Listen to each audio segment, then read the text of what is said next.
O, yun na lang itatawag para hindi ano. Ang layo eh. Talo ka.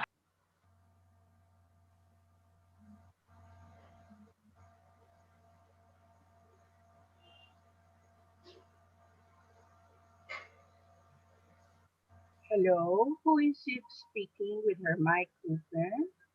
Kindly mute your microphone. I think that's Ceci.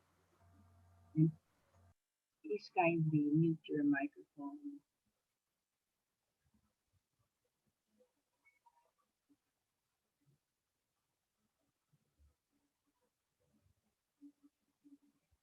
We are now on YouTube live streaming, so let us just observe silence.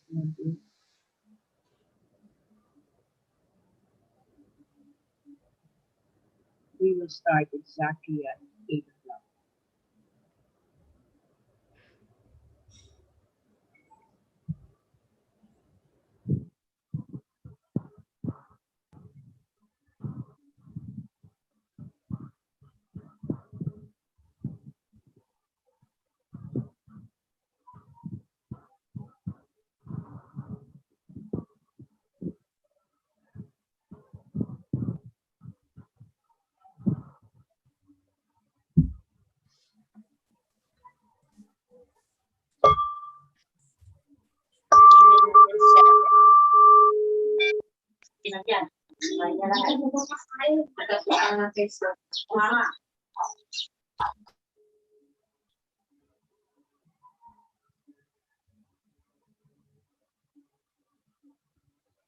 Magandang umaga po sa inyong lahat.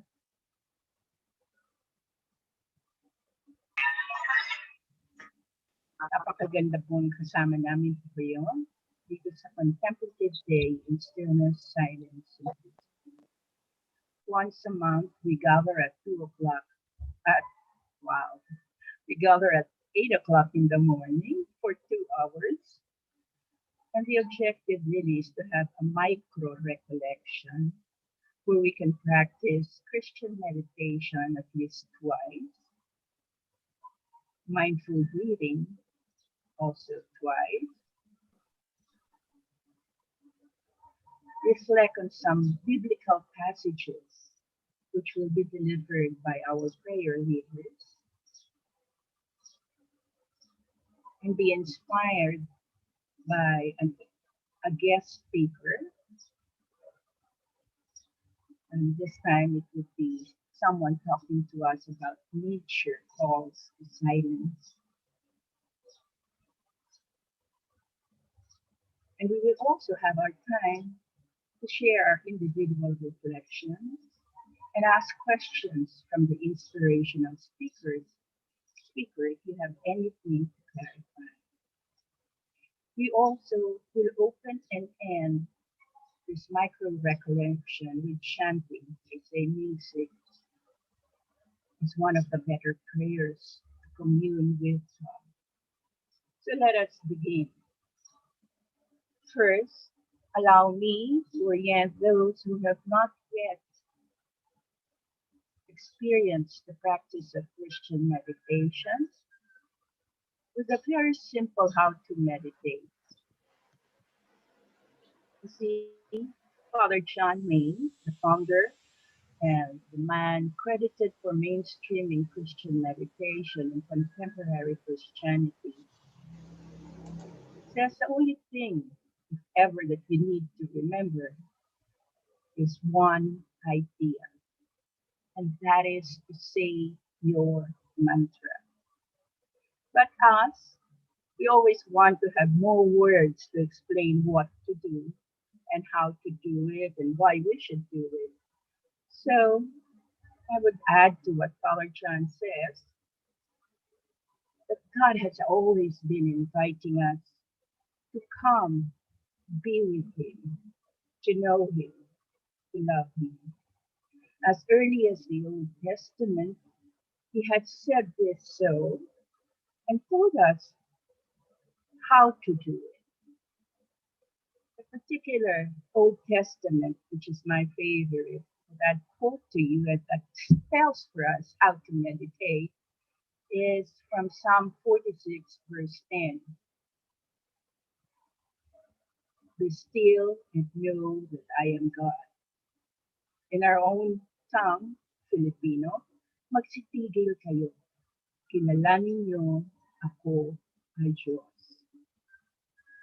So that's the motivation to know God. And who is God? God is love. To know love, we need to be still. Still the body, still the thoughts that run through our minds constantly, and still the feelings. Stillness of body is as simple as sitting comfortably with your back straight. Always remember that. A straight back or spine is quite important. You can do it sitting down or lying down, but in our situation now, we do it sitting down. You gently close your eyes so you do not get distracted with anything that goes around within your visual periphery. Keep your hands on your laps, feet flat on the floor so you're quite balanced. Now be still with your thoughts or first your feelings. When we enter meditation, we do not enter it to be calm. We enter meditation because we love God and we want to pay attention to Him. So it would be a good idea to calm yourself. Many people would use music. I recommend we use mindfulness of breath because breathing mindfully brings both mind and body as one, brings you to the present moment, which you will find out is such a wonderful moment when we want to be one in communion with God. So we do mindful breathing, and we'll do this. I'll guide you when we are in the actual meditation session. To still the mind or the thoughts that keep running across our minds, we actually use a tool on which we will latch our thoughts or our mind to exclusively. We pay attention to one prayer word, which we will be repeating from start to end of the meditation session. Father John Main recommends the prayer Maranatha, meaning come Lord. Maranatha is in Aramaic, the language Jesus spoke. Don't worry, if this is your first time, you will be guided into the meditation session. Okay, so now let's begin. Let's set ourselves into the mode and we'll have a chant from Didi Balaguer.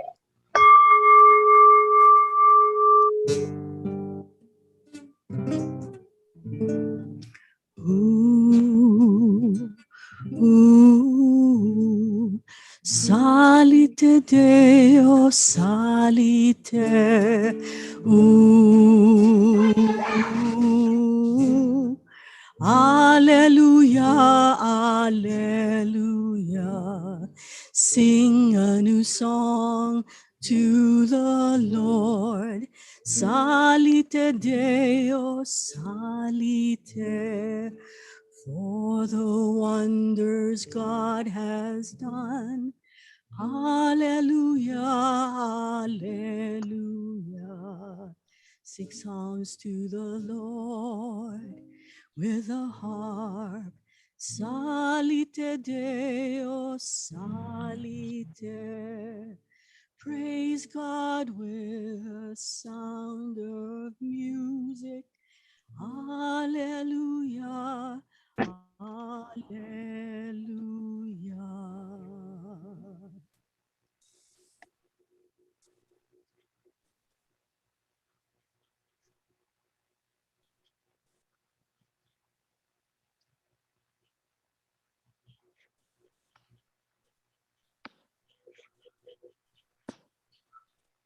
A reading from Psalm 148, verses 3 to 5, 7 to 10, and 13.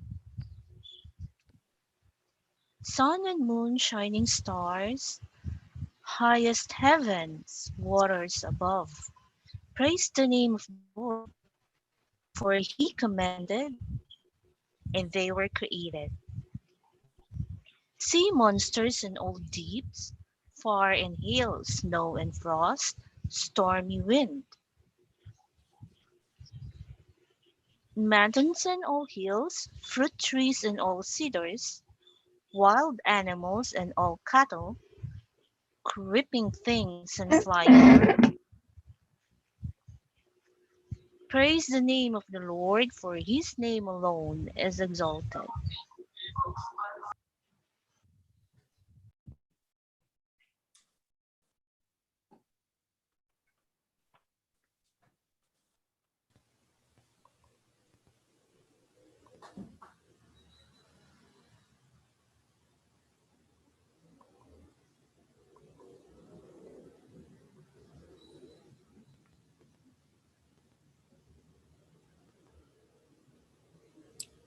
A reading from Luke chapter 12, verses 24 to 28. Consider the ravens. They neither sow nor reap. They have neither storehouse nor barn, and yet God feeds them. Of how much more value are you than the birds? And can any of you, by worrying, add a single hour to your span of life?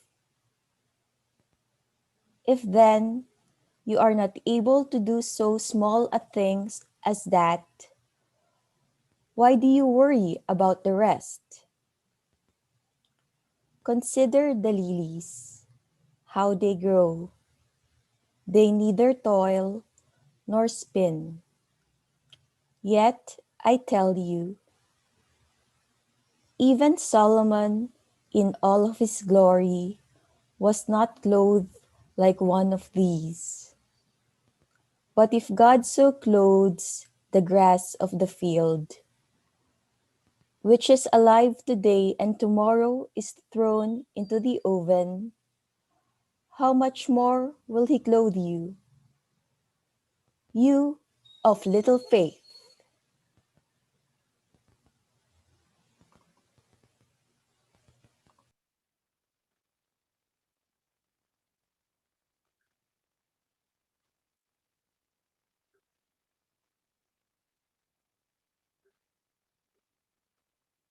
Makalangit na Ama,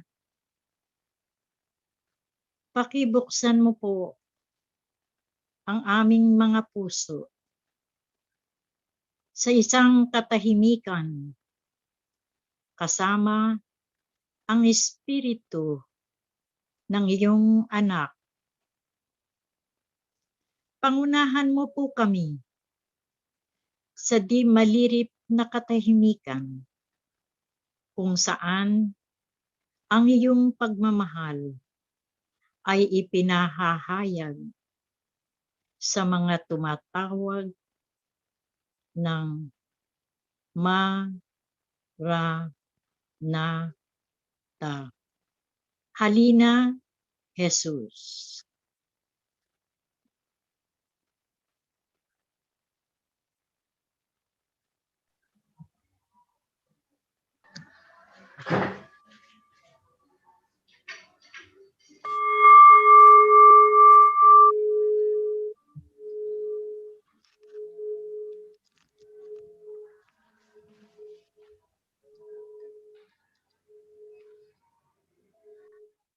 Take a couple of seconds to sit comfortably with your back straight.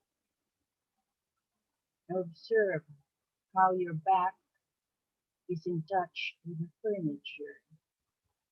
Just be aware. Now feel the way your clothes rest on your skin.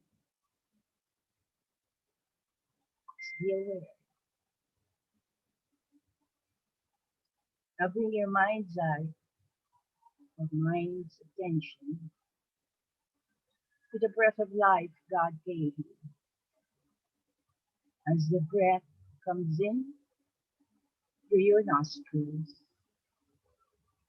and out through your nostrils, follow your breathing in, out. Follow your breathing as you inhale, coming in through your nostrils, down through your throat, into your lungs, and also into your stomach.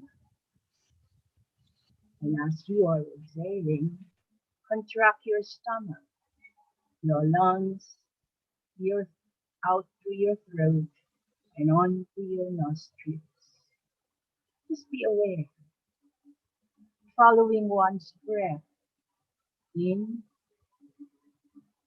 out, inhaling, exhaling, brings you to the present moment, a moment achieved when both your mind and body are one. In, out, deep, slow, you begin to feel calmer, more at ease. You can now smile and release all thoughts that bug you, all fears, all anxiety, just letting go of all of this, even regrets of things that happened in the past. Simply be in the present moment. It is a wonderful moment to be with God.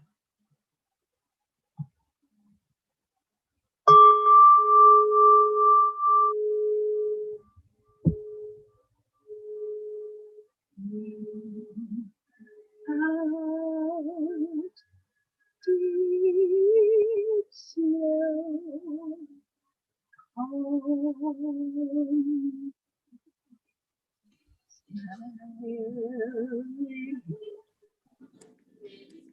wonderful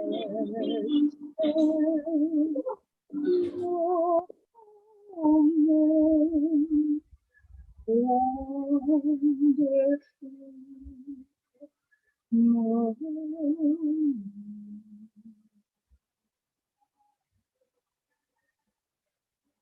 At the end of the third breath, you can begin to pray Ma, Ra, Na, Ka repeatedly from start to end of the meditation session and listen to it. If thoughts come and you get distracted, simply come back. Come back to praying Ma, Ra, Na, Ka. And listen to it.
I would now like to invite Lacey Reyes to introduce for us our inspirational speaker.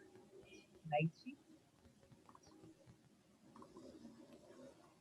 Our speaker for today is Texas-born Steve Yasek, who now hails from the land down under, Australia.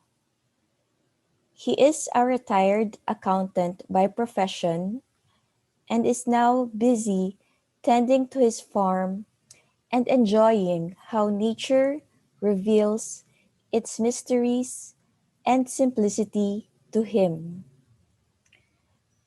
He started his journey with the World Community for Christian Meditation upon joining the pilgrimage to Holy Land last February 2019. He's been actively present in Benedict's Well since its inception and has been joining 5:30 a.m. Sunday meditation group of WCCM Manila for over a year now. Soft-spoken, polite, loyal friend, avid meditation practitioner, and a solid Christian. That's how I would describe Steve.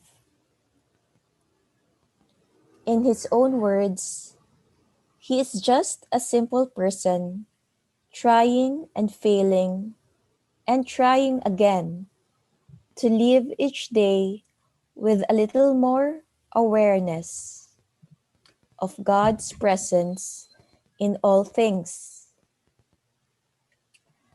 Let us all welcome our speaker from Rocky Top, Coorawilla, Australia, as he talks about his insights and reflections from communing with nature. Please welcome Steve Yasek. Thank you very much, Lizzie, for those very, very kind and thoughtful words. I also, before starting, I just wanted to make sure to thank JM and yourself for all the care and support you've given me in not only preparing this brief little reflection that I'm going to offer you now, but just from day in and day out on all our journeys that we share in the pilgrimage. But before I say a bit more, I thought I would just like to start with a prayer. And it's a prayer from the season of creation. And I think this is a worldwide movement, although I've never participated in it.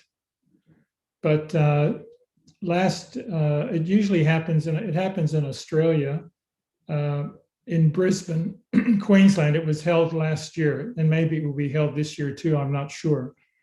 But there were two important people that led it. One was the Bishop of Queensland, this man named Mark Coleridge. But the well-known person is this Franciscan friar named Dan Haran, which maybe many of you have heard of. He's a young Franciscan priest, and he's a theologian, and he teaches at one of the universities in the US. But he speaks a lot about Thomas Merton, but he spoke a lot about Laudato Si, which, as you may know, was a paper written by the Pope a few years ago now about caring for nature. So before rambling on too much, I just thought I would like to start with this little prayer, and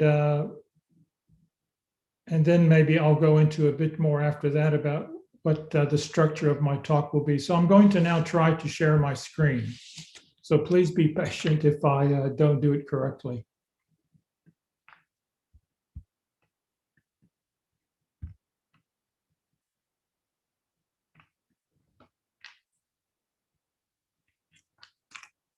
Okay, so I will just start this prayer.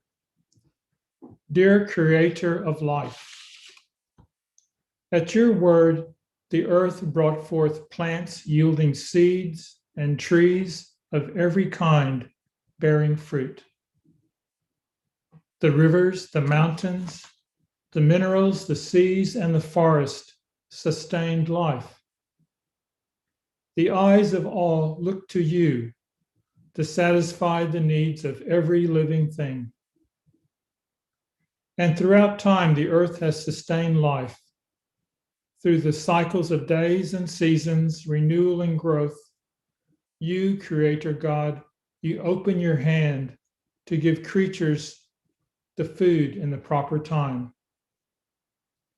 In your wisdom, you granted a Sabbath, a blessed time to rest in gratitude for all that you have given, a time to liberate ourselves from this vicious consumption, a time to allow the land and all the creatures to rest from the burden of production. But these days, our lives are pushing the planet beyond its limits.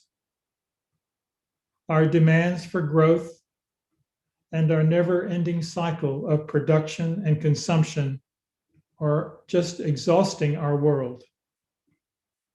The forests are becoming leached, the topsoil's eroded, the fields fail, and the deserts advance. The storms intensify. We have not allowed the land to observe her Sabbath, and the earth is struggling to be renewed. During this season of creation, we ask you to grant us courage to observe a Sabbath for our planet. Strengthen us with the providence and the will. Inspire us to be creative, to share what we have been given. Teach us to be satisfied. Such an important thing. Teach us to be satisfied with enough. And as we proclaim a jubilee for the earth, send your Holy Spirit to renew the face of creation. In the name of the one who proclaims good news to all creation. Amen. I found that prayer very, very inspiring and very kind of reflective. It says a lot, and I guess it's nothing new to us when we think about just life in our own time that we've been living, how things have changed from our early childhood to now. So I think it's something to reflect on. Now, I just now want to briefly maybe go into a little bit more of an introduction about my brief reflection today. So as Lizzie said, I'm from Texas originally, but maybe more than 40 years ago, for various reasons, was relocated here with my job. And I principally live in Sydney, Australia, but I have a rural property that I've had for many, many years, and now I spend most of my time there. I know, just to start with the WCCM, I guess I've been meditating about maybe just 6 years now, so I'm still very much a beginner. And I don't really consider myself a good meditator, whatever that quite means, but I'm just one who tries. I guess I can just leave it at that. Maybe some of you can relate to that. But it has made a dramatic change in my life to have joined WCCM and meditating. And as far as joining WCCM, of course, as Lizzie briefly mentioned, my connection is really through JM, who I met in 2019 on a Holy Lands tour, a contemplative tour that was led by Father Lawrence Freeman. And it was a lovely time where a group of us met up. And so that's how I first had the pleasure of meeting JM. And I know that when JM asked me if I would like to do a presentation, I really hesitated because I'm not trained or an experienced meditator, perhaps like many of us. I'm just kind of on a journey, one step forward, maybe one or two steps backwards, and then maybe another step at times forward. But today I'm not speaking from some sort of position of authority or really wisdom, but it's rather just kind of a personal reflection, which some people may, hopefully you can get something a little bit out of, but if not, that's okay too. So I'll not be giving this, so my talk is not to how to do things, but like I said, just a simple reflection on kind of the awe and wonder of meditating through nature. I find meditating through nature so very, I don't know, just very, it makes such a difference. And to me, about everything. Just when you look at the different signs of nature and the beauty of it all. And I know sometimes it's easy just to walk past it and not even really look or observe, and to take our time to just imagine that this is all created. And I also wanted to say that this talk is, I know that there is a very large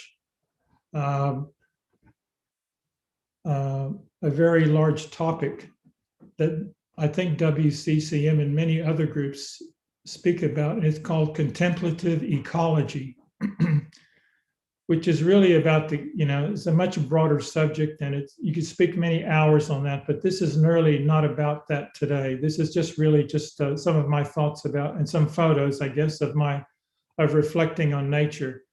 And so I just ask that people just kind of relax and, settle in, and as I just walk through. And so the format would be, I've got a few poems to read, some of my favorite poems, and how that helps me settle into preparing for meditation. Sometimes reading some of these poems and doing things like this is very good.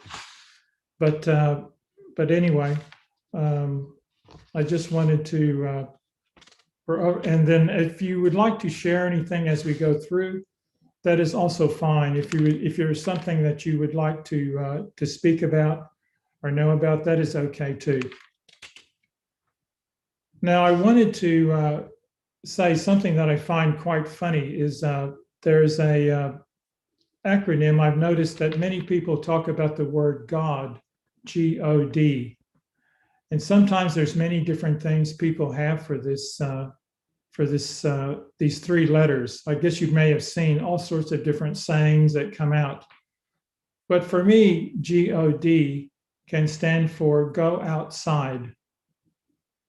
Go outside to meditate if you have a chance. And where we do, I think it can make, once again, such a difference. But if not, even like potted plants or flowers in a vase, even observing our pets, our dogs or cats or chickens or whatever we have, or goldfish or mice, I think this all helps us, puts us in the right mood to reflect on nature's call to silence. And of course, silence doesn't mean without having any noise. It just really means having an awareness, being in the present moment. And it's funny how sounds like chirping birds, or maybe even a barking dog, or the moo of a cow, or the baa of a sheep, these kind of things, it's amazing that sometimes they do not interrupt our meditation as much as, of course, a traffic or a plane flying overhead, or someone shutting doors or dropping things. It's the sounds of nature and the smell of nature, and all of those things, I think, help us to,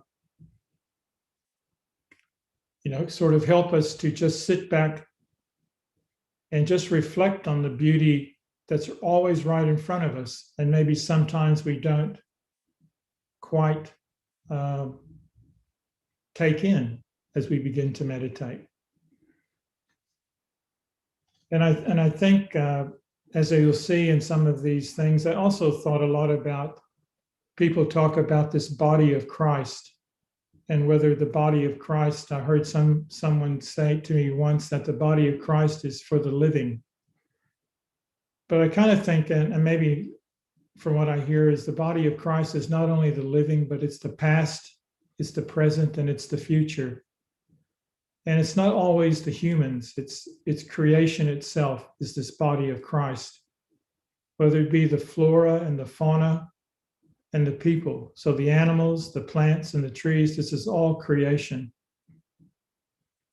And the funny thing about some of the animals is that, of course,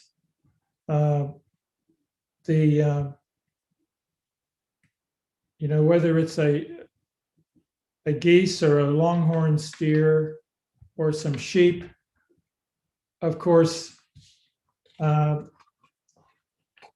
cannot self-reflect. They cannot look at themselves and think, oh, aren't I a beautiful looking sheep? I'm so much better looking than that sheep next to me. I'm such a wonderful sheep. I'm more attractive, I'm more intelligent than my neighbor next to me. Of course, animals don't do that. They cannot create a false self. Rather, they can only be as what they were created to be, their true self, just as they were created to be. Whether it be a tree, a plant, the stars, the moon overhead, these are all created just as they were. We're looking at the source of God's prayer. And I think it's absolutely an amazing thing that I often try to reflect on before I do my meditation. I think it was Meister Eckhart who, I couldn't find this. I wanted to quote it exactly, but I couldn't find it. But I think with Meister Eckhart said, I remember reading once in one of his sermons, he said, if we could only sit and observe a tree, and to look at a tree exactly for what it was, that we would never really need to ever go into a church again. If we could somehow be present with that part of God's creation, and he just used a tree as an example, but of course you could use anything as an example, and meditate and just become sort of present in this moment, that would be, that's sort of like that would be all that we would really need to do. It's just take in the beauty of what's around us. And in a sense, that's meditation in itself. Without a chant, perhaps without doing a chant, without some of these other things, just the beauty and the colors, I think would say a lot.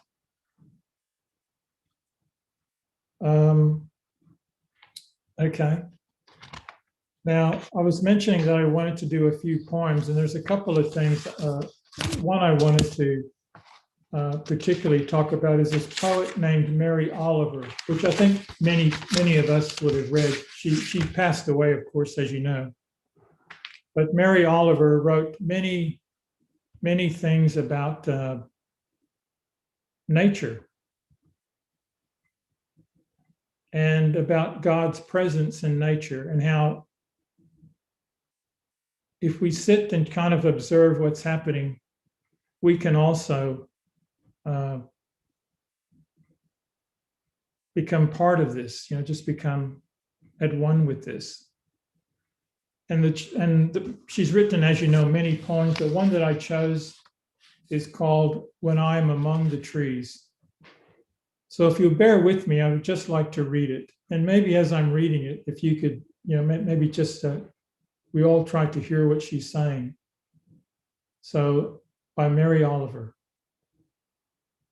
When I am among the trees, especially the willows and the honey locust, and equally the beech, the oaks, and the pines, they give off such hints of gladness. You would almost say that they save me, and daily they save me. I am so distant from the hope of myself, in which I have goodness and discernment, and never hurry through the world, but walk softly, walk slowly, and bow often. And all around me, the trees stir in their leaves, and they call out to us, stay a while. The light flows from their branches, and they call again. It's simple, they say, and you too have come into the world to do this, to go easy, to be filled with light, and to shine. It all sounds so easy, doesn't it, when you hear someone like that who can put words together and make us just think of what's in front of us and how we can meditate and how nature calls us to silence, to the present moment.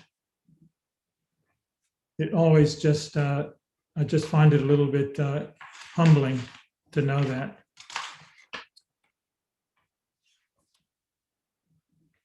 Another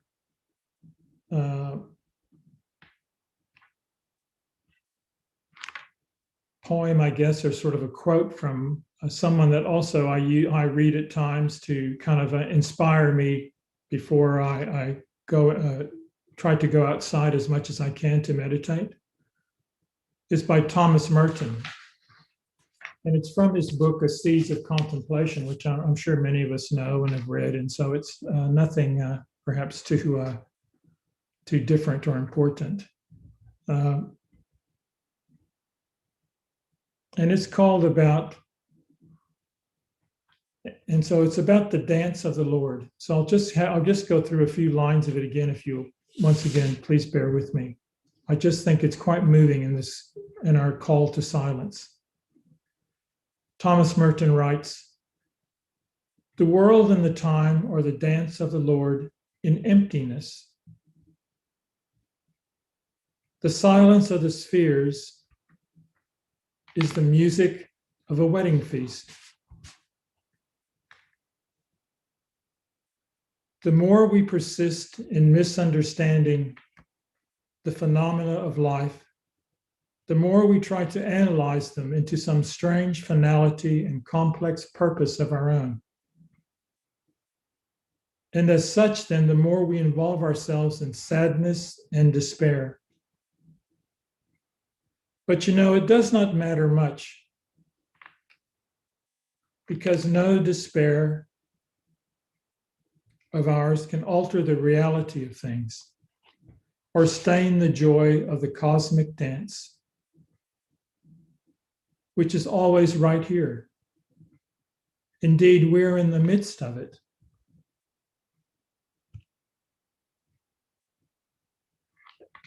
For it beats in our very blood, whether we want it to or not.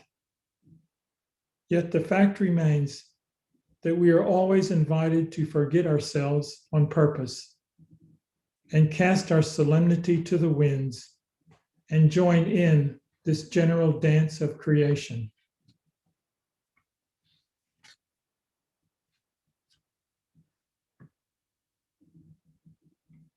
Once again, I just find that to be, sort of really moving. Once again, it's so simple, and as Mary Oliver did, Thomas Merton just points out to what's right in front of us every day, every night.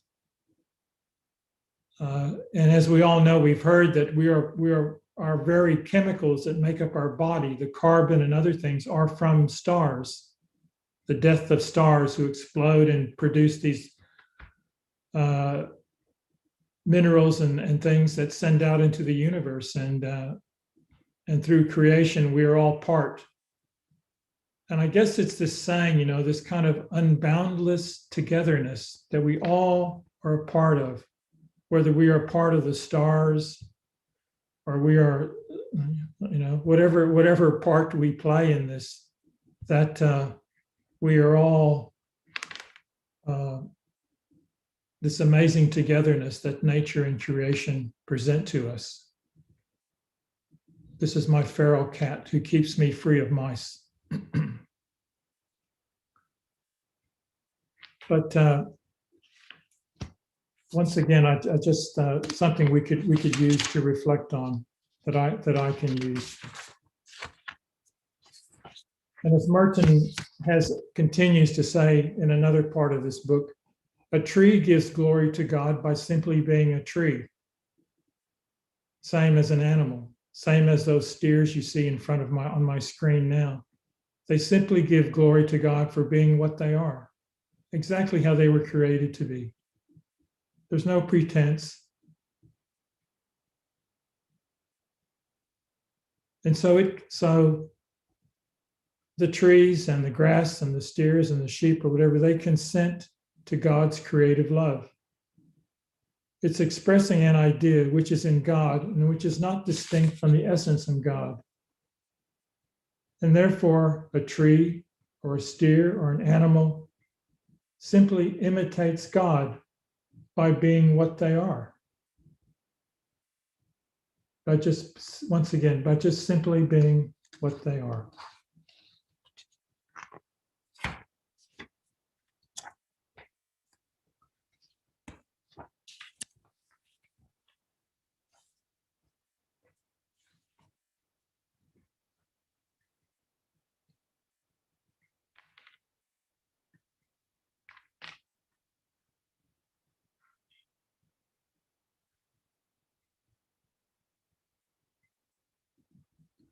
It's funny when you spend time, as maybe many of us do, with various outside activities if we have a chance, or like observing these animals, some of these animals here that I have at my little property, how they relate to each other and how they relate to the changes in the weather and the temperature and all these other things. It's amazing to see this sort of oneness. And I know that I think maybe John Main, and I know that this man, Dan Haran, and some of these others talk about this radical oneness, this unboundless togetherness, how everything relates to everything else. Once again, this concept of the body of Christ, including these alpacas that are lying down here in the field, sunning themselves in the winter sun. And the same with ourselves and the trees and everything else, that we are all part of this oneness. And it's kind of mind-boggling, at least to me. I know I'm going on and on about this oneness, but it can make such a difference to all things.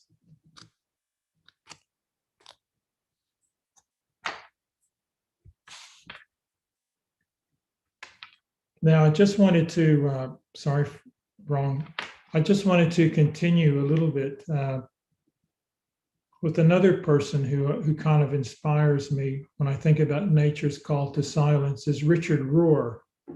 And I think most all of us would know Richard Rohr, a Franciscan. So I guess Franciscans, particularly, their theology revolves around, of course, nature and,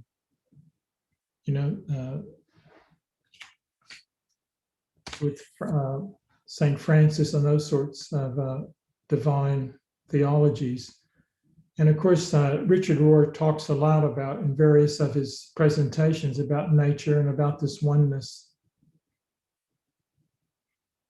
And so I just thought I would once again, just as part of this reflection, and we can just quietly consider these things for ourselves, just a little bit from Richard Rohr.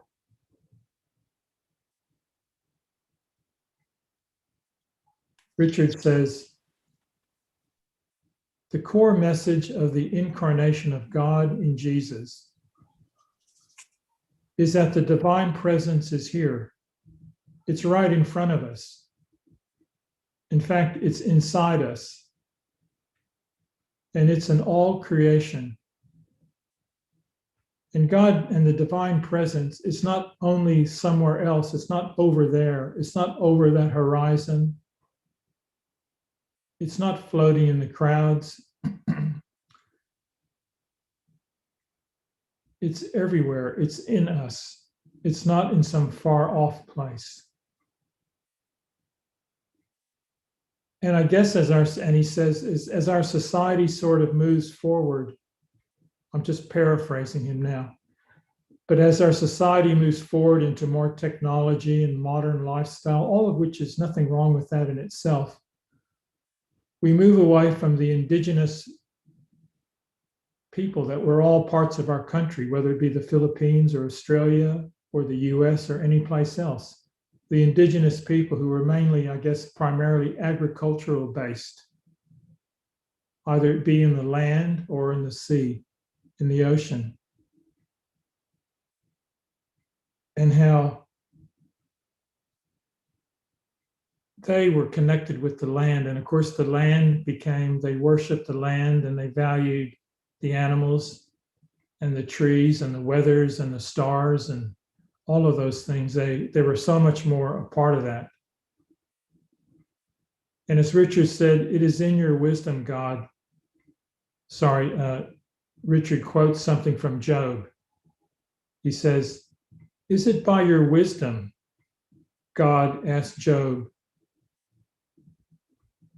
"that the hawk soars and spreads its wings to the south?" And God, once again, God asked Job, "Is it in your wisdom?" And Richard says the obvious answer is no. God is not bound by our calmly held presumption that we are the center of everything. Creation did not actually have to happen. Jesus didn't need to create something. He didn't need to create us.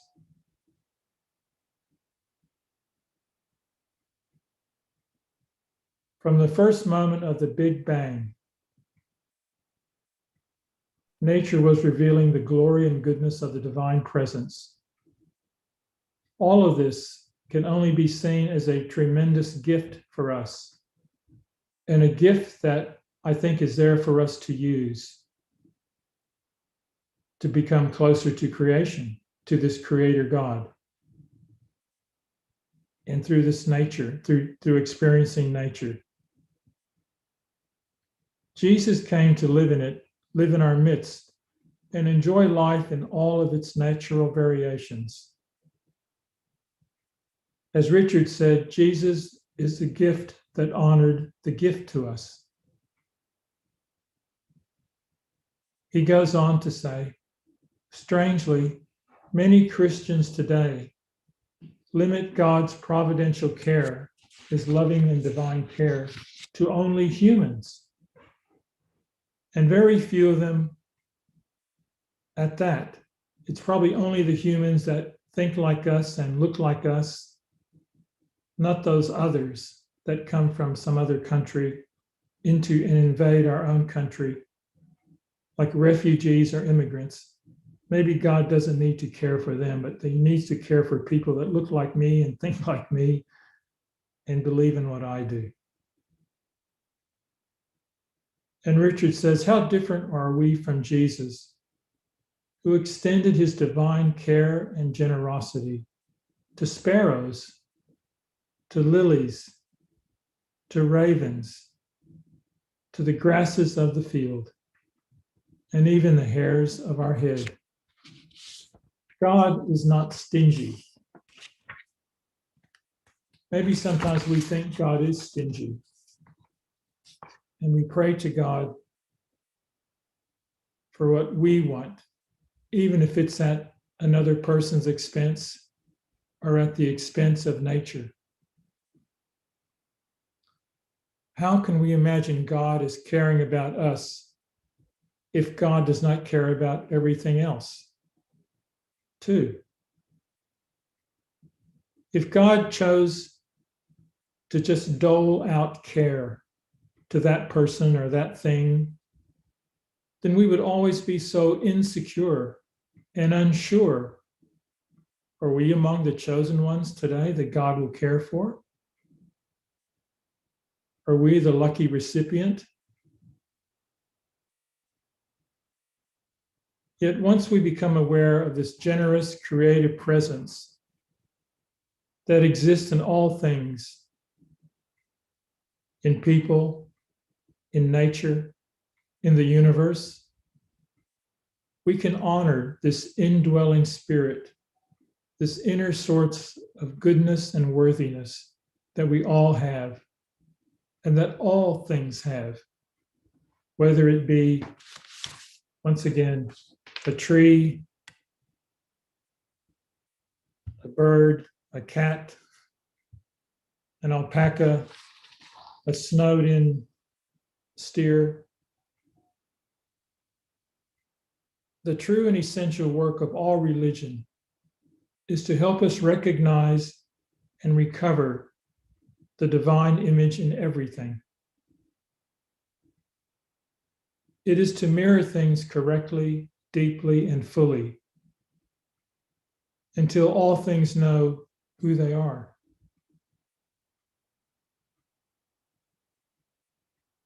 A mirror by its nature reflects impartially, equally, effortlessly, and endlessly.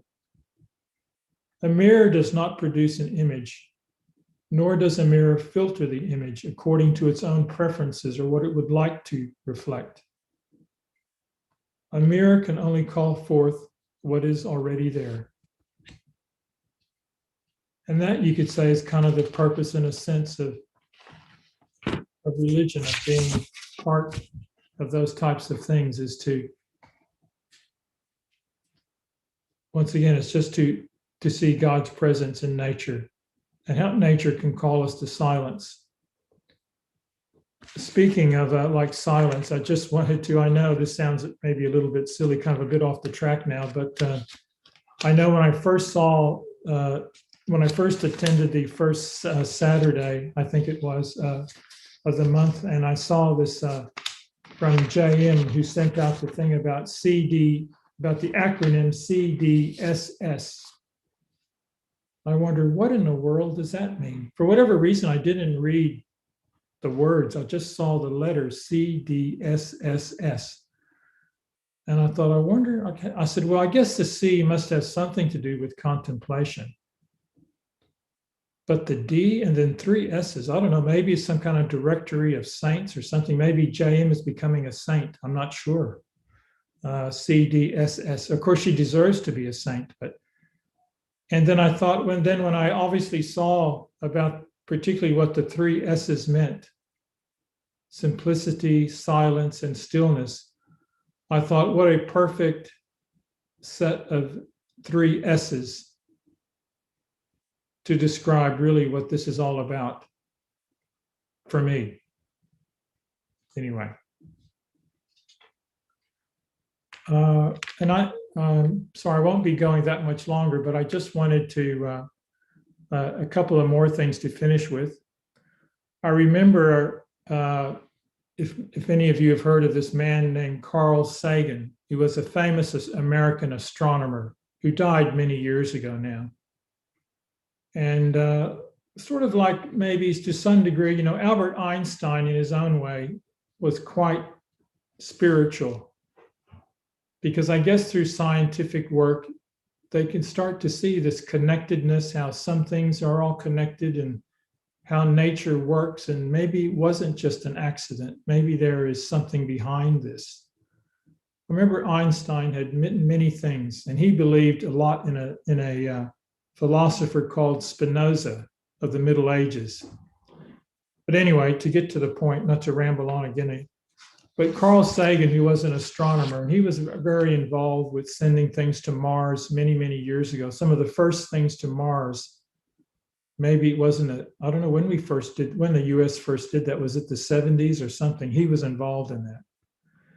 But anyway, there was just one little thing from one of the books I read about him, a little quote that he said, and I think, I don't remember the exact context of the question that he was asked.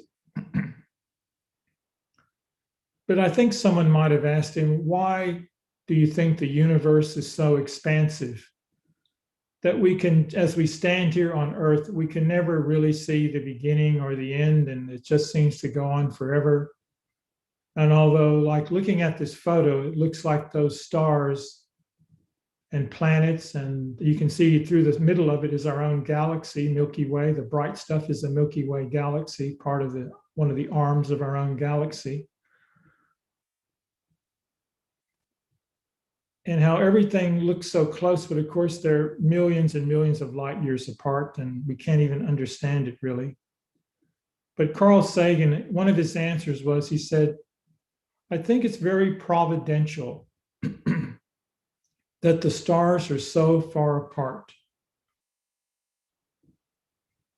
And the reason he gave, he says, because to be able to travel to the other stars, in other words, to have enough technology and to be evolved as a species to develop these technologies to be able to travel to other stars, for that to happen, there would be an assumed level of intelligence and wisdom. So I think what he was saying, how I interpret it, is that God was very smart. He said, I think I'm going to put these things very far apart, because when the next aliens or UFOs come to Earth, we're going to assume that they are very intelligent and have a lot of wisdom, as we have, rather than to sort of preserve, kind of as a joke, to sort of preserve the beauty of the creation. But it is amazing when you look at some photos like this, and I am an amateur astronomer myself, and these are some photos that I've taken, but which are nothing special, but in fact, they're not really that good of photos. But when you think that there are more stars, people say, there are more stars and planets than a grain of sands on the earth, of all the beaches on the whole earth. And we all know how small a grain of sand is, and just a handful. But when some of these scientists tell us that there are more stars than there are grains of sand in all the beaches of all the earth, and you stare up at night at something like this photo that I'm sharing on the screen, it can only sort of take your breath away, I think. You must just imagine how wonders of creation and how small we really are to be a part. And just to be a part of all of this in itself is quite amazing. So I know I'm kind of pushing on time, but I thought another sort of thing I just wanted to kind of finish up with, or a couple of more brief things. And I know I talked earlier a little bit about indigenous people, how all of our early ancestors had a much more of a closeness to nature and to the land. And in that, they kind of developed their own wisdom for living. And they knew that how to treat the land and how to treat the animals directly impacted on them, because it was their source of shelter or their source of food. And so they knew that they had to protect and care for all things around them. And in so doing, were caring for themselves. It's so simple, isn't it? But it's funny how we move away from that sometimes, and we think that the earth is here just for us to use up, rather than to protect it, because in protecting it, we protect ourselves. Maybe this latest COVID pandemic, maybe that will bring a bit more thought on how we have to be a bit more aware of what we do to the earth and to its animals. Anyway, there is this kind of this very, she's a meditator, this lady named Sherry Mitchell. And she is an American Indian, so an American indigenous person. And she's written quite a bit about her ancestors and how they reacted to the earth and how they used the earth and how they meditated under the night skies, by the campfires, and how they found this so therapeutic for themselves, being called into letting the stars call them to silence, call them to being aware of the present moment. anyway, I just wanted to, she's written a lot, which I won't bother you with, but just a couple of things I thought, once again, the theme is the same, but a couple of things I thought from the indigenous side. She says, Sherry Mitchell says, many people have heard Native indigenous people say the term all my relations. When they say that after they talk or after they give prayers, they usually end a prayer, not always, but some often end a prayer or something by saying, and for all my relations. And Sherry Mitchell says, so what does that mean when we end our prayer or end a petition by saying, and all my relations? She said the core principle of her indigenous group that she is part of, it means all beings within creation. I'm related to the two-legged, the four-legged, the winged, the beings that crawl, and the beings that slide along the ground.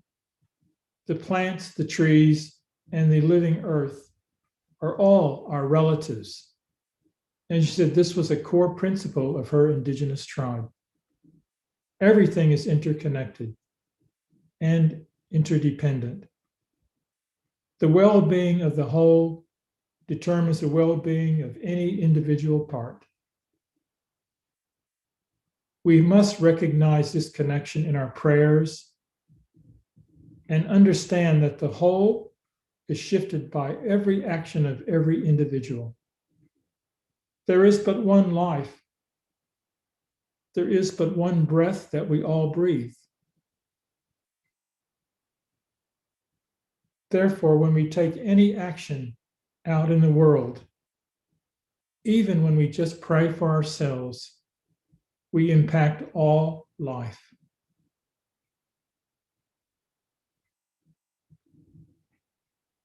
This belief is a foundational understanding that ties all things together in her tribal prayers that Sherry Mitchell relates to.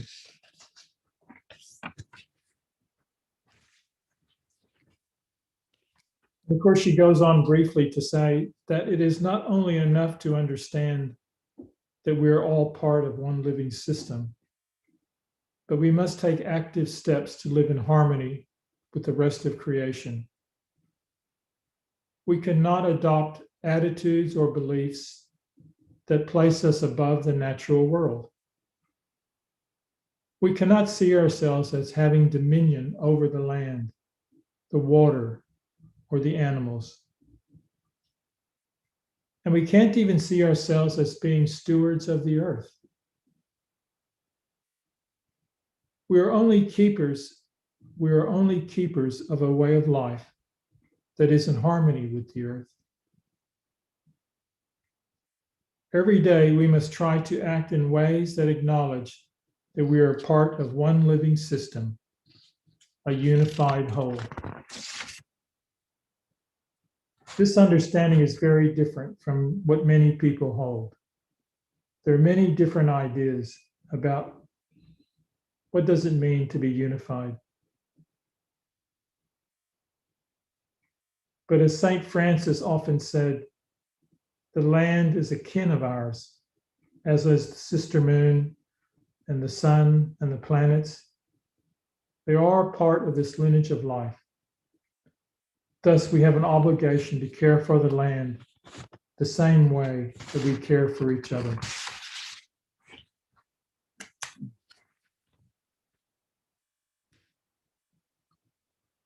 Now, there's a lot, isn't there, in all of those words. I'm just going to try now. I will finish now, JM, my ramblings. And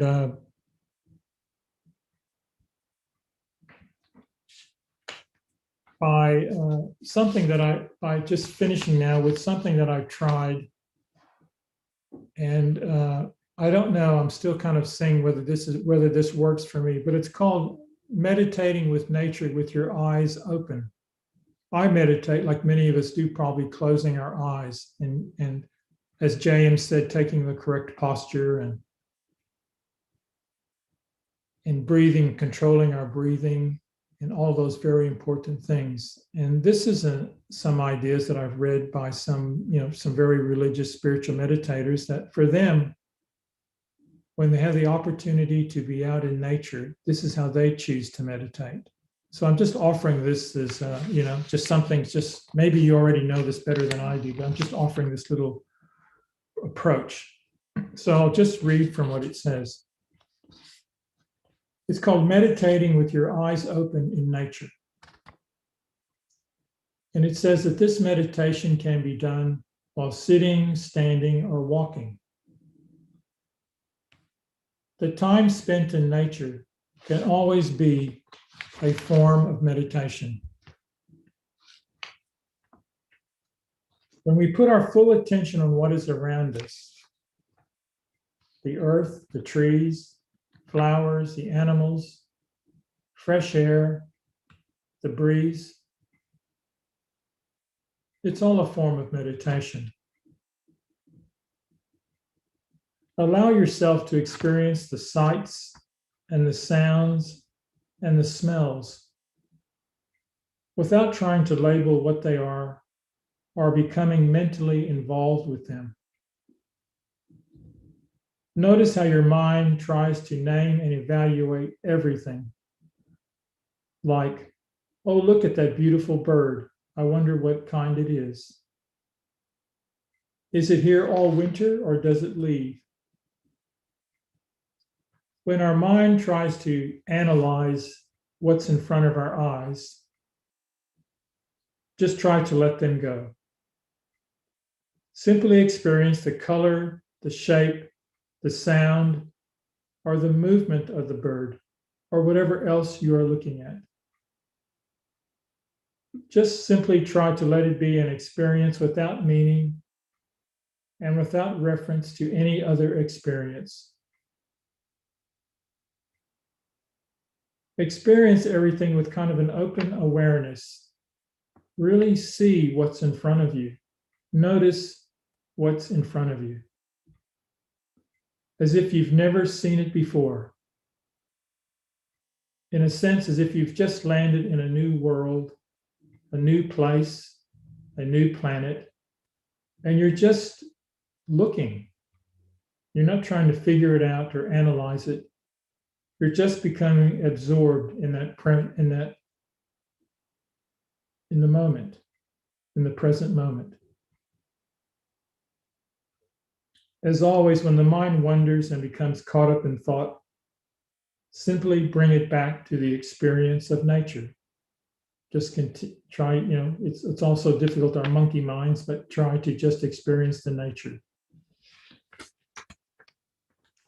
So that's kind of my talk, more or less. Not a talk, but my thoughts, more or less, for today. And this last photo here, I really kind of touched me at the time. But this is one of my youngest granddaughters. She's on a little. You can see it's not a sophisticated iPad or the latest laptop or iPhone. It's a tire. It's a broken tire with a chain connected to a tree. And she's just laying back on it, as you can see, completely relaxed, and her eyes are open. And when she comes to a visit, if the weather permits, but even in the middle of winter, she'll dress up and do much the same and freeze to death. Of course, she won't stay out there very long, but in winter. But in summer, she'll just lay out there. And then she'll often tell me, she goes, I close my eyes and I had all these really nice dreams. And I heard all of these funny things, but she said, I didn't even have to fall asleep. I just had to close my eyes and relax and just listen to the sounds around me and feel the sun on my face and the wind in my hair. So anyway, I guess like for lots of little children, we all have our own children and grandchildren. They would do the same, or they would say the same. And I know Lawrence Freeman and many, many others who are devoted to teaching meditation to children, how simple it can be. And so this, I guess, for my little granddaughter, for one of them, this is her own kind of way, whether she realizes it or not. She's just kind of experiencing a present moment of stillness. Anyway, with that having been done, I will thank you very much for your attention. And I really, and once again, I want to really thank JM and Lizzie for all their loving support and care. Thank you very much. I now have to figure out how to stop sharing my screen. Okay. Thank you. Thank So I don't you. know what it, okay, sorry. Yes, go ahead. Thank you, Steve. Your talk, there was a portion there about the stars. It reminded me of an awesome experience I've had on the beach. Working, at that time I was working, I was a marketing executive, and my time was spent inside buildings most times and in the city. So when I have the opportunity, I join friends out, go to the beach. And in there I saw the stars that is captured in your picture. And it was really an awesome experience. It's like seeing the sand thrown up across the skies and blazing up there. It makes me think now, how can we bring children who are now locked in their houses, especially city people, living in very tight quarters and under a polluted sky? How can we bring God to them through nature? And it's a challenge, but something I think all of us can think about if we really want to bring people to be in contact with God. Thank you. Now the floor is open for others to share their experiences or their reflection from Steve's talk. I believe Al wanted to share something. Go ahead, Al.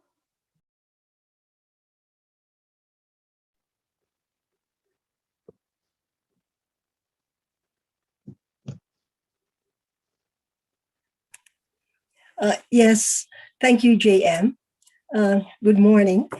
I would just like to thank Steve for his talk. It was like a walk back through my childhood years that I enjoyed so much.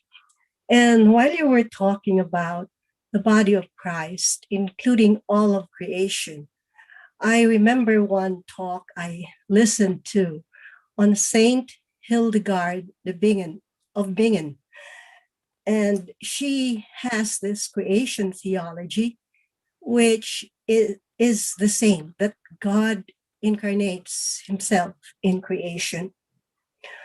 I would like to share an experience of the mirror that you talked about. And it's this. One morning, I looked out my kitchen window. I live on the third floor, and so I have this blessing of having a very good view of my neighbor's garden. It had rained the night before, and in her garden was a clump of bamboo. And it was about 7:30 in the morning. On the hill behind, a mist had settled, and the sun rising just shut off these sun rays that were softened by the mist. There was a slight breeze, and this clump of bamboo, just began moving gently in the breeze. But the dewdrops that were caught in its leaves began to sparkle. It was like a Christmas tree wrapped in Christmas lights. Well, that Christmas tree pales in comparison to this clump of bamboo. I called my great-grandson, and he stood in front of me, and I said, "Look at this." And we stood in silence, just watching this sight before us. And as I marveled at this, it struck me that these leaves just shone in the sunlight, and the dewdrops sparkled in the sunlight because they had it in them to be that. And the sun had to be at a certain angle for the dewdrops to catch the sparkle of the sun and just sparkle it off to the world, to me and my grandchild. And then it began to unravel in my mind that the reason I could behold this beauty and catch it is that I too had this beauty within me. It was a great healing moment because in the Christian faith, there is so much emphasis on being a sinner. And I'm not perfect. I know I have my failings, but that emphasis on being a sinner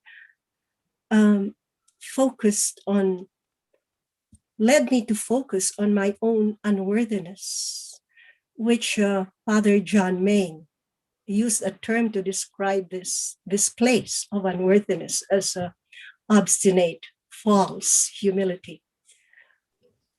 And yet that moment in time lifted me from this sense of unworthiness and set me on this road to see myself in a different way, as a creation of beauty out of the love of God.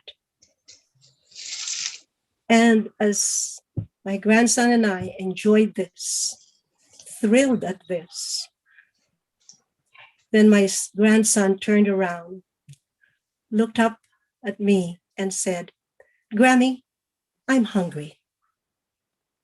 End of sharing. Thank you for listening.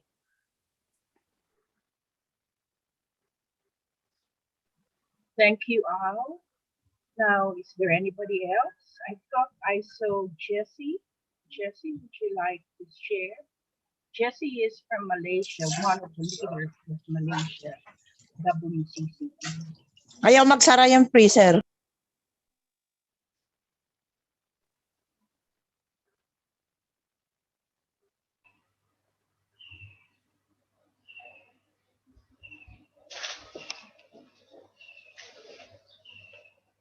Hi, JM. Hi, Jessie. You want to show your beautiful face? There you go.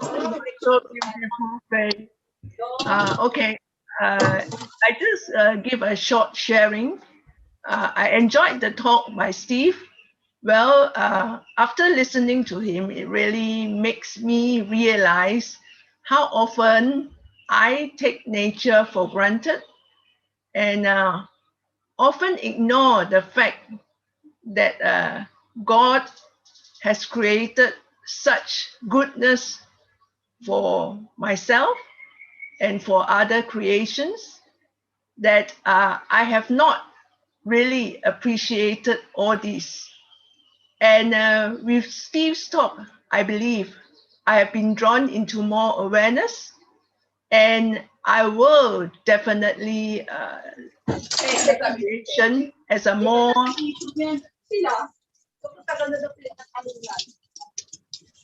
O hindi nagtapon ng basura si Kurt. I will look into this creation, especially in my meditation, to spur me forth. That's my sharing for this JM. Thank you. Thank you, Jessie. Your place in Penang is very beautiful and attractive. It is very far away from polluted skies. Thank you. Thank you.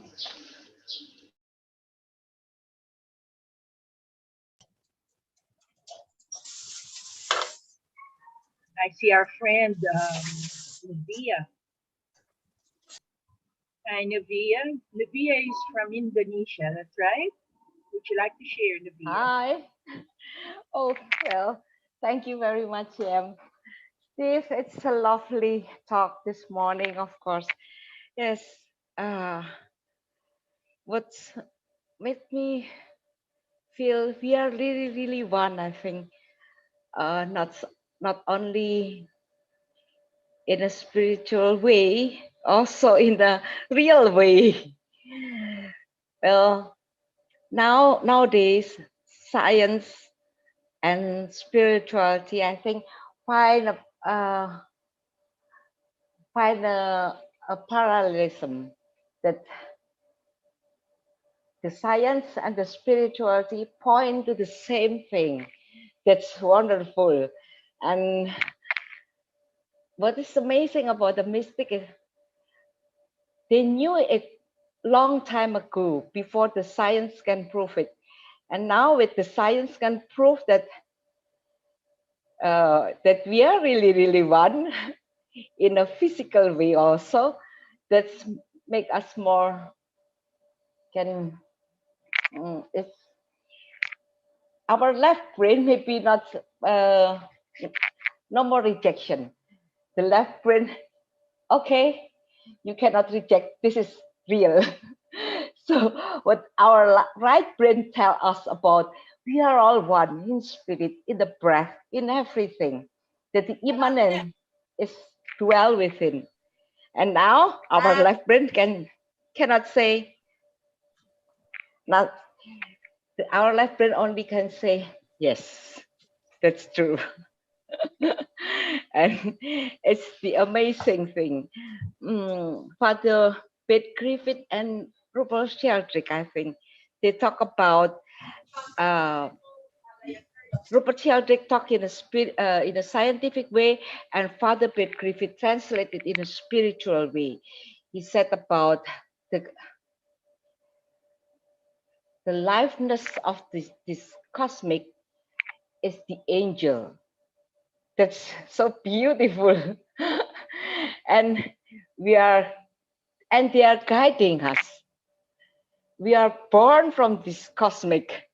We are the son and the daughter of this cosmic. That's amazing. How can we say we are separate? We are flesh, our flesh, our body is born from this earth, from this dirt, from this land. And it's true. And our spirit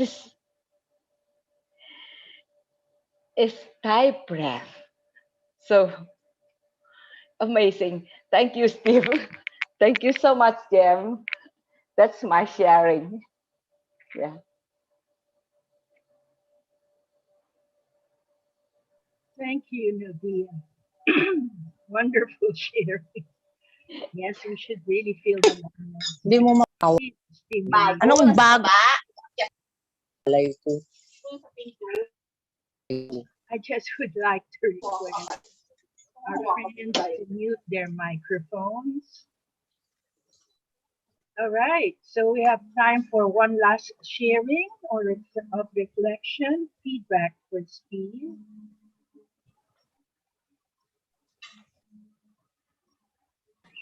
JM. Yes, this is.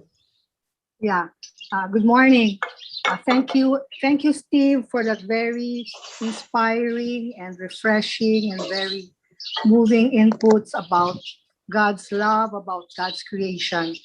It just made me think how I can share this appreciation of God's, very awesome, and words are not simply fit, to express everything, the loveliness and the marvel of everything under the sun and the moon and the planets, etc. Yeah, it made me think and ponder how I can share this with indigent students that we are in our outreach. So maybe when things get closer to the new normal, my group, we can bring them to maybe to there's a place somewhere in the north where we can observe the pawikans, the turtles, tortoise, yeah. That is one, and I thought also of a friend's farm. It's an eco spirituality place, formation center, where she has birds and sheep, etc. And it is a beautiful view of the Makiling Mountain. Yeah, thank you very much. I am I'm not able to attend all of the sessions, but I know God is always has a message for me whenever I attend the Christian meditation. Thank you. Thank you. Thank you, Rory. Wow, you concretized right away my dream. You might want to come over Antipolo side if you're not that far away. And you'll see a lot of beautiful wonder, maybe still free without an entrance fee. Okay, come. Maybe we could do something together with your students. Yeah, good. Thank you. They're grade 3 to third year college. We provide electronic loads and devices and value formation, academic tutorials, the whole thing, emotional and spiritual accompaniment. Yeah, thank you, JM. My God. Yeah, I am Thank sure there are you. a Thank number of you. us practitioners just asking ourselves, what concrete thing can we do to bring our Oh God. children to encounter, I'm right? just thinking about it makes me, teary-eyed. Thank you. Thank you very much. So it's time for us to move on. But before we do, I would like to make a couple of announcements for our succeeding activities. Wait just a while, I'll just share the screen. Okay.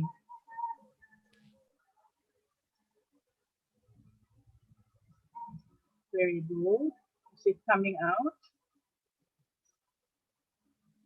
It's black. So some announcements. Next session would be with a very active, very forward-thinking person, and yet cariñosa, the Vice President of Ateneo de Manila University in charge of their college students, and also a very, very faithful Christian meditation practitioner, Maria Luz Vilches, or among us friends, Marlu, who speak about silence and how it has helped her from being self-centered to being one of a community, developing a community. Many of us are still in the level of self, but Marlo has shown that something good as Christian meditation and encountering God on a day-to-day basis need to be shared and prospered. And Marlu will speak to us about this. That's for next month, July 3rd, second Saturday. Here's Marlo and her very professional look as Vice President. Then Rizal Pinlock and his growing core group of sharing meditation with children, which now includes Didi Olaguer, would like to invite you to a second batch of orientation for parents. This will be tomorrow at 10 o'clock because there are more parents and there are more children that are aiming to participate every second Saturday for 20 minutes to learn and to enjoy the practice of meditation. Hopefully, beyond the lockdown, we can bring them out, right, Rory? Bring them out and Right. experience the stars in the sky. But first, we have to organize ourselves. So we invite parents and grandparents with children ages 6 to 12, that would be grades 1 to 6, join the initial the launch on the second Saturday of June. That's June 12th. But parents, please come for orientation tomorrow at 10 o'clock. And also, we're going to have our semi-annual retreat, our mid-year retreat, Christ in Me, the messenger is the message, with Brother Michael Broughton. This will be July 23 to 25. Actually, it's only 2 days, and with an orientation on the 23rd. You don't have to be an experienced Christian meditation practitioner. Even a first timer is most happily welcome, and we will bring you into the practice. Of course, there is a love offering. It's always a question: do we pay for anything? No. Please offer. There's a standard that we suggest, and there's a supporter for those who can afford extra. The supporter will assist other participants to meet suggested love offering. Now, for those who will find this challenging, the suggested love offering, please know that we have preferential consideration. So just write to us, email wccmphilippines@gmail.com. This will be responded to if you do apply and wish to have preferential rates. Marisa Adriano will respond to you on this. Once more, may I reiterate Brother Michael Broughton's invitation. It is my earnest hope and prayer that participants in this retreat will come to a deeper understanding of their baptismal privilege and responsibility to bring Christ to every person and situation in life, that they come to recognize that many of them are already evangelizing without realizing. What synchronicity! Steve's talk, right, of an encounter with God, Rory's desire of bringing us into an encounter with God, maybe can be further crystallized by Brother Michael Broughton in this retreat. So do join us. Then we have a launch of one of our practitioners, Rhoda Usalvo. Rhoda, would you like to show your face? Where are you? Are you with us? Yeah. Rhoda? Yeah, hi. Yeah, I'm here. There's Rhoda. Good morning, everyone. You want to invite us? Yeah, I'd like to invite everyone to my book launch on June 8th, and thank you to JM for doing this. I have that book for you. I have a book for Yes. We will have a meditation and a sample reading of my book. So I hope you can join us, 7:30 p.m. So for those who are interested, just send us your email addresses and we will send the link. Thank you, Rhoda. So that's Wonderful Life, a 30-day journey to joyful living by Rhoda Usalvo, June 8, 7:30 p.m. on Zoom. Now, Mayang Pascual will give a report on love offerings made in our behalf to two groups. Mayang, would you like to take over? Yes, JM, thank you.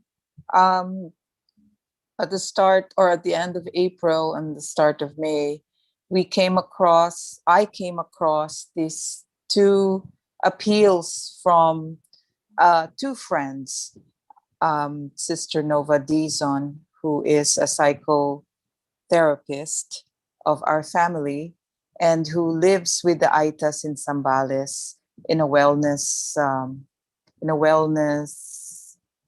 area where the Aitas live.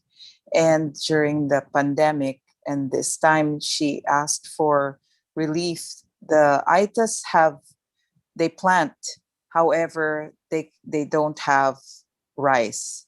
So she asked for relief for them.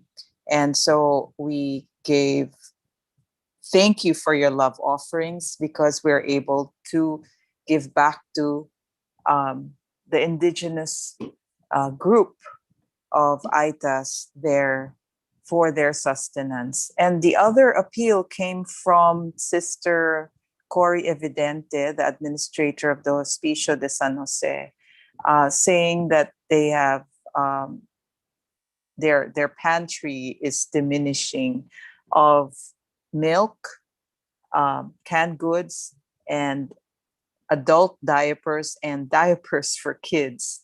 So the nice part about this is we were able to give them in kind, and the grocery that I bought it from delivered it to them for free. So all the monies were just totally used up for those supplies. And so I thank you all for your love offerings during the times that we would meet. And for those who also would attend the retreats. So we are just instruments of God's love. So it's really, really nice to be part of that. Thank you.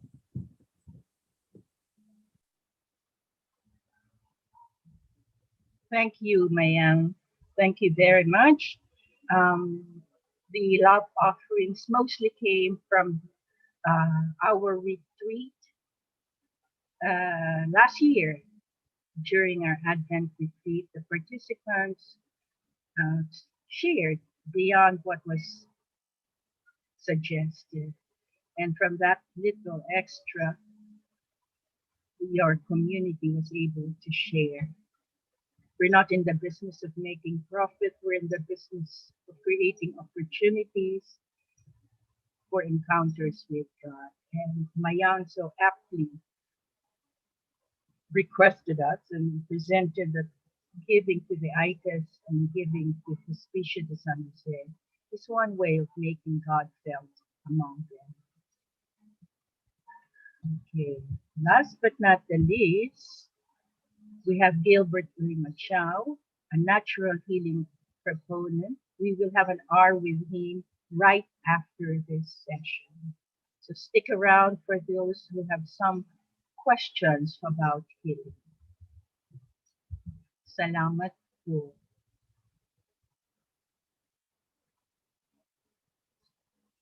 Okay, so let us end with prayer and of course with a little meditation. May I invite the group to bring themselves back into the presence.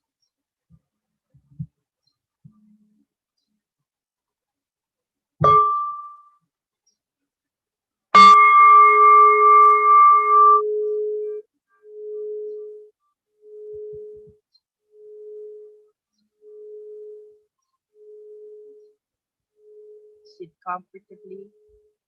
Make sure your back is straight.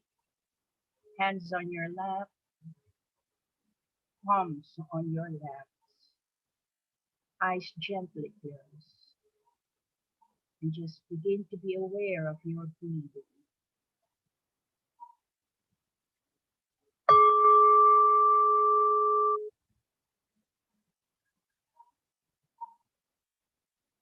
In the silence of your hearts, begin to pray. Ma, Ra, Na, Ra. And listen to it. Pray repeatedly. And just giving your entire being, your total attention to this prayer word as you say from start to end of the session.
A reading from Psalm 104, verses 24 and 30. O Lord, how manifold are your works! In wisdom you have made them all. The earth is full of your creatures. When you send forth your spirit, they are created, and you renew the face of the ground.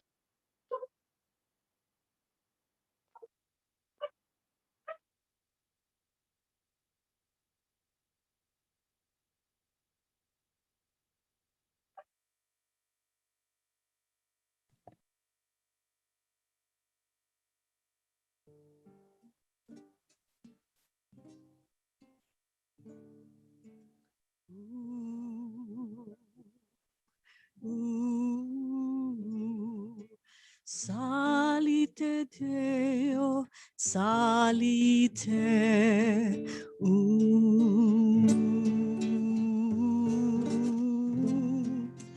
Alleluia, alleluia. Sing to the Lord, all the earth.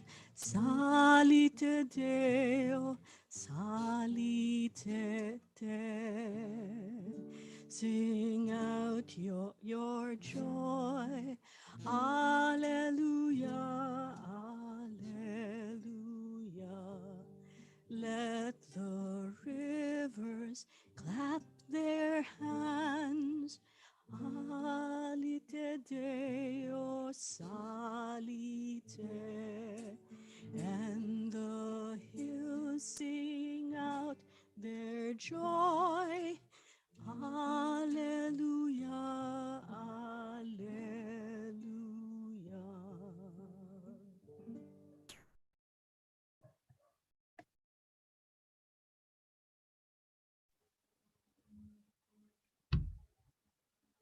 Thank you very much. That concludes our session.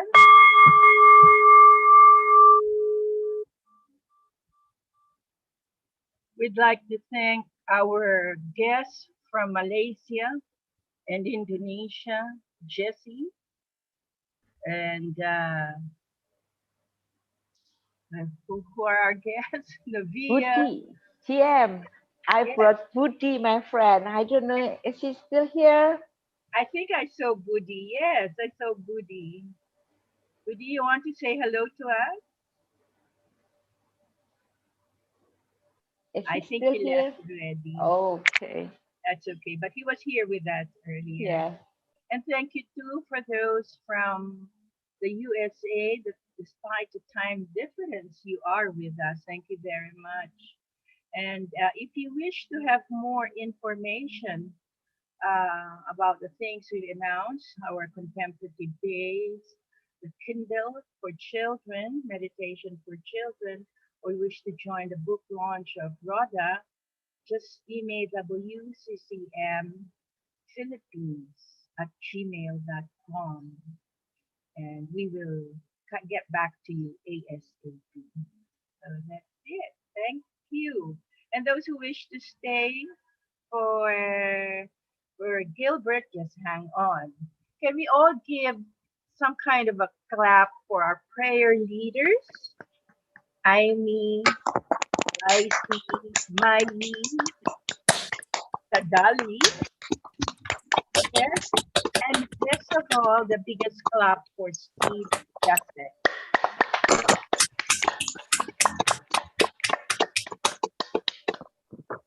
Steve's talk, for those who are inquiring, will be on YouTube. We've been live streaming it. It's recorded and you can access it anytime. Thank you. Marami po salamat. Bye-bye. Bye-bye. God bless you all. Thank you. Bye-bye. Thank you, Tia. TM. Thank you, Steve. Thank you, Jessie. Thank Bye. you, JM. Thank you, everyone. everybody. Bye-bye. Bye-bye. Bye.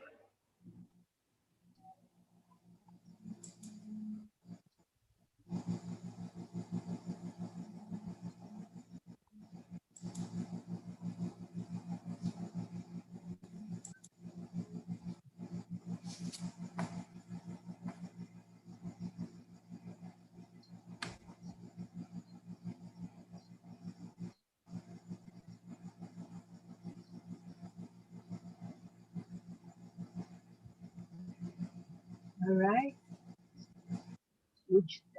Shall we begin? Shall we give the floor to Gilbert? If you have questions, by the way, first, before anyone does anything, I just would like to provide my own testimony. One morning I woke up and I had difficulty walking on my right leg. I can't step on it and it pained so bad. And I said, wow, is this part of aging? So I contacted Gilbert and consulted with him, and he did his zapping. Not yet zapping. It's Gilbert, what do you call that thing with like that? Gilbert made a diagnosis. It's a zapper. Yeah. And he said, I was actually with worms, loads of tapeworms and flukes or flux. These are worms that has gathered to eat up whatever fluid between the spinal and the connection, the joints of the bones. So he suggested that I take on the medication of zapping, and of course, to make sure I'm fully hydrated, and to take salt, potassium in the form of bananas or papaya, and some chili. Okay. Well, I thought I complied, but my comprehension of what is sufficient is not exactly as what Gilbert was able to tell. So I had a side effect, but because I did it on my own without Gilbert's guidance. So clue one or suggestion one, make sure you have Gilbert's guidance. I did it on my own. I was in fact, in truth, dehydrated and lacked calcium and salt. So when you're dehydrated, you're debilitated, and I really felt weak me. But it was not caused by the sappings. When I was able to fix my dehydration, and the debilitation went off, and immediately, as I told Gilbert, I could walk after the sapping, but I couldn't walk because I was energyless. But when I regained my energy, the condition is not bothered me. So if for us advance in age, I think it's a natural occurrence that the cartilages become, in between the cartilages, the nice fluid becomes weakened or dried up. There's a way of preventing that, according to Gilbert, and a way of fixing the situation. So there you go. We only have 1 hour, and I've eaten that 9. Please go ahead, and you may wish to ask Gilbert, or Gilbert may start with the talk.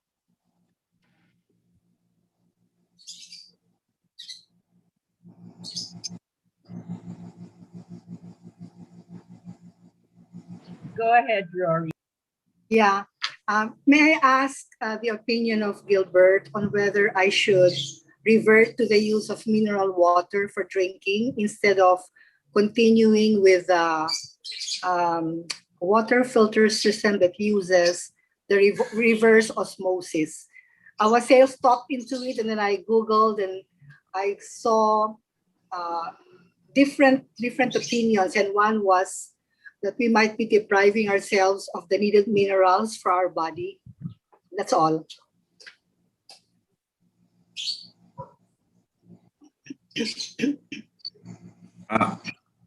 Okay, the practice in natural healing, we encourage everyone to drink water in the natural way. The use of bottled water and those that are using the dispenser, these are actually filtered water, right? The history of this started when there was a lot of scare that our pipes were made of asbestos, old pipes, cast iron, even lead, right? So the proponents of using bottled water, it was a very good business for them. Now, it is true that a lot of the pipes are old and they would have rust, and that probably could be ingested, no, into our body when we drink it.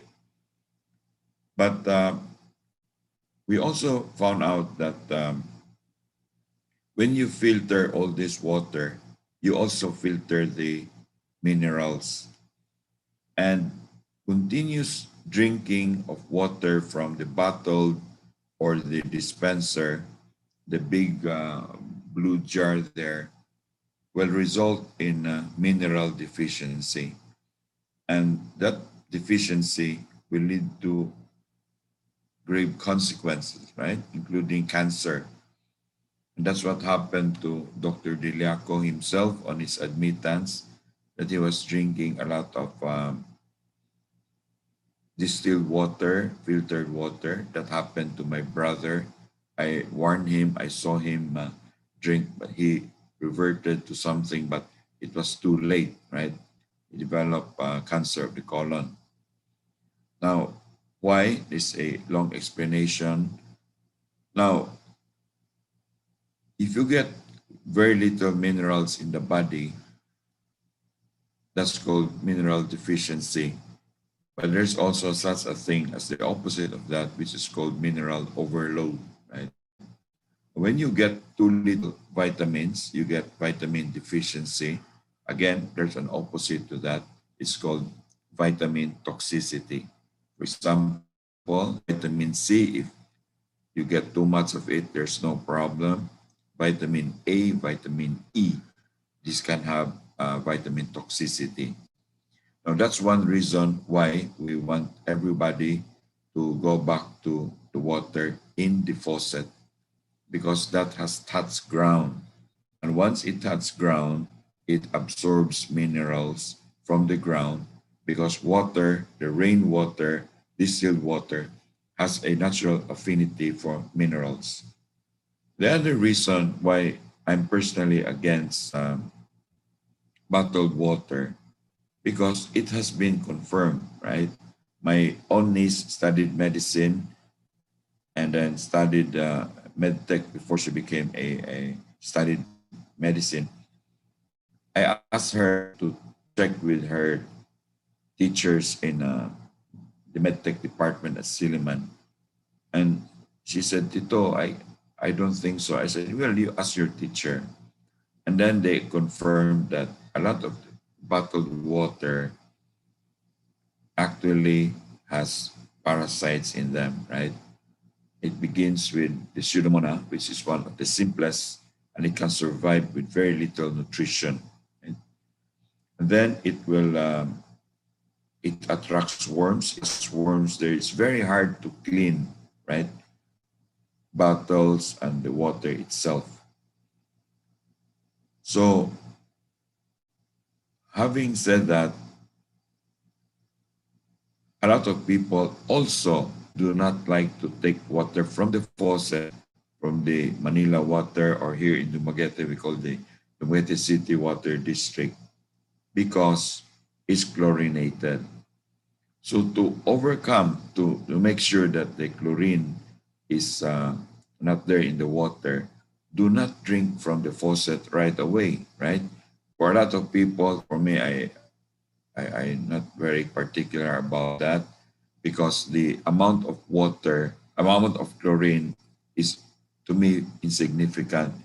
But if you're fearful of the chlorine, there's one way to get rid of it, is to put the water in a bottle with a big mouth there, so that the chlorine can evaporate within 30 to 45 minutes. So we just put a small catcha cloth on top of it, and the chlorine will just evaporate, right? So that's what a lot of homes do, including my brother. he gets the water there, but in their kitchen, they have several bottles there where they just cover it with cloth, right? So, with regards to Ma'am Rory's question about the filter, I really don't know which filter is because I cannot muscle test it there. But I used to have filters here. I don't use it anymore. I just get direct from the faucet. I've been doing that for the last 6 years, 7 years, right? Thank you.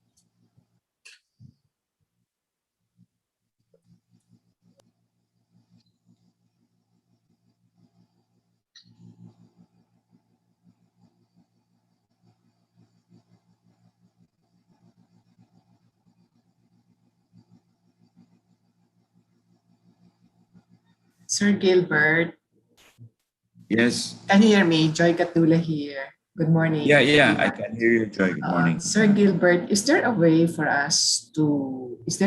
test whether we have lots of worms in our body? Um, a little bit hard, right?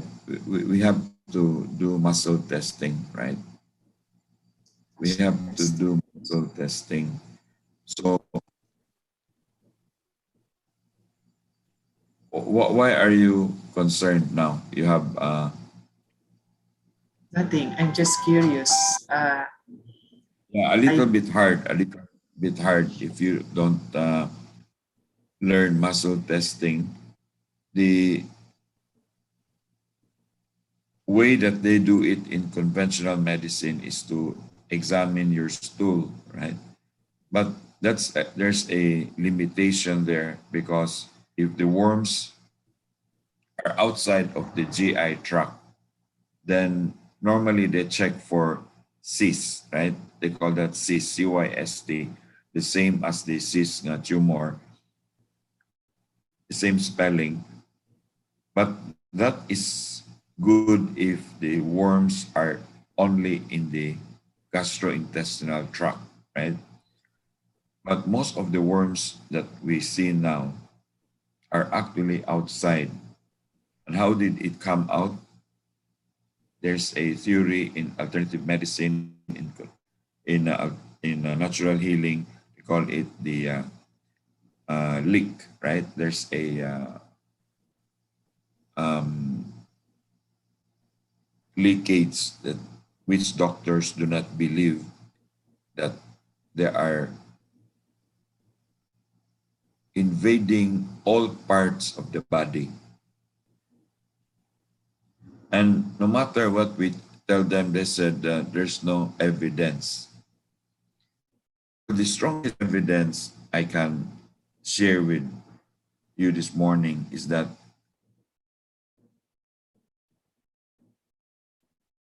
they have arthritis in the legs and all this. We also found out that a lot of people, more than I would say, practically everyone, have parasites in their body, right? In the form of worms. And once it goes into the kidneys, then it starts affecting the kidneys. And it does it slowly. For example, if you go to the medtech for kidney testing, the test there is for creatinine, right? The creatinine is a test to find out how much impurities are there in your blood. And the impurities are called creatine, but the test is called creatinine. Now, depending on the hospital, the range that they put there is between zero point 0.6 to 1.2. Some hospitals would say zero point 0.6 up to 1.3. Some would say zero point 0.6 up to 1.4. So when somebody gets a test of 1.0, the doctors will always say, oh, you are only in one, so you are still safe. because the test, in a sense, it's not really something to be so worried for them because they're basing it on the fact that the normal is zero point 0.6 to 1.2. But mind you, there's a very big difference between the normal range that they put in the laboratory and the deviation you have from your ideal. For example, my niece, I told her that do not be happy with a 0.98 creatinine because that is not your ideal. At your age of 26, 27, and you muscle test and ask her brain, it will say that her ideal is 0.61. But she said, Tito, that is what the doctor said. Well, I said, you have parasites. You have tapeworm in your kidneys. Let's zap it. So one Sunday afternoon, we used a zapper. And I said, okay, now you wait for a week or two, and then you go back to get your creatinine. And true enough, the creatinine came down to about 0.69, not yet 6.1. But over time, it went back to our ideal, right? So I said, how can the doctors explain the drop in your creatinine when I didn't give you any medication for kidneys, right? And how can they say 9.99 or 1.0 is normal, right? And many of them, when they come for treatment, were actually concerned with something else. But I try to check because I'm alarmed at the number of people that are going into dialysis, right? I'm quite alarmed that it's getting younger and younger. Events who are doing dialysis, and you get new faces all the time. And one of the family friends, a doctor, was telling my brother that sabihin mo si Ini na specialize na lang pag nephro because eventually most of us are going to go into dialysis anyway, right? And there's a very big market for it. I totally agree with her if we do not do the right thing. But if we do the right thing, I even believe what we can reverse the people who are in dialysis, right? The reason it's a little bit hard for me to intervene when people are in dialysis because I can be sued by doctors, right? Before the dialysis, we were able to save a lot of people who were scheduled, right? But the moment they are in dialysis, I'm afraid to touch them, right? Because if something happens, I'll become a scapegoat, right? I can't be blamed. But we were able to prevent, I would say, cancel the dialysis appointment for so many people. And I don't know how to cure kidneys, right? All I knew is that when I muscle tested, I found out that there are parasites in the body, right? The most common is the Schistosoma japonicum. I mean, I'm sure you have heard of the word schistosomiasis, right? It goes there, it tinkers with the kidneys, and then a thing called GFR. GFR is a measurement of how much blood and plasma is flowing in through your kidneys. It's very hard to get that because it's changing all the time. And normally when you go for a test like that, they'll inject something like a dye and then from there they can estimate. But even that is changing, right? Because if one component of the kidney is already damaged, then at the time they took the GFR, it is that section of the kidney that is not damaged because the kidneys are divided into 8 sections, right? And the movement of which part is working moves from top to bottom, right? And it completes the cycle in about 8 hours. And then by the time the upper part of the kidney, if we call that section 1, 2, 3, 4, 5, 6, 7, 8, it's like a band, a width. It's not a line, it's a band moving from section 1 to section 2 slowly, and it will take 8 hours to finish the whole stretch of the kidney. And then it goes back to start with number 1, right? In the left side of the left kidney, they will start at the middle, right? So when the section 1 is functioning here, the counterpart is section 5. Again, they don't believe in this because some of them say it's only 3 sections, right? But those who know how to do muscle testing and do research over and over again, you'll be able to check, right? So the earlier you check a kidney, the better, right? That's how we were able to find out. In fact, a lot of them had problems and they don't even know it. That is how deadly the kidneys are because it's silent, right? It does not tell you anything. You get a kidney test for creatinine, you get 0.6, then you're very happy. Then after a few years, you get 0.89, and they say, it's part of getting old. Next thing you know, it's 1.0. Then you forgot for 2 years, you were busy, and suddenly you check, it's already 1.4. Then it cannot be reversed, and after 6 months of medication, and a lot of the kidney medicine is so ironical because the kidney medicine to cure one part is also damaging another part. And in fact, they already wash their hands there by mentioning to avoid soot on everything. They place there that prolonged usage of this medicine may cause damage there in which part, right? So you're curing one part, supposedly, or treating one part, but you're also creating damage on another part, right? So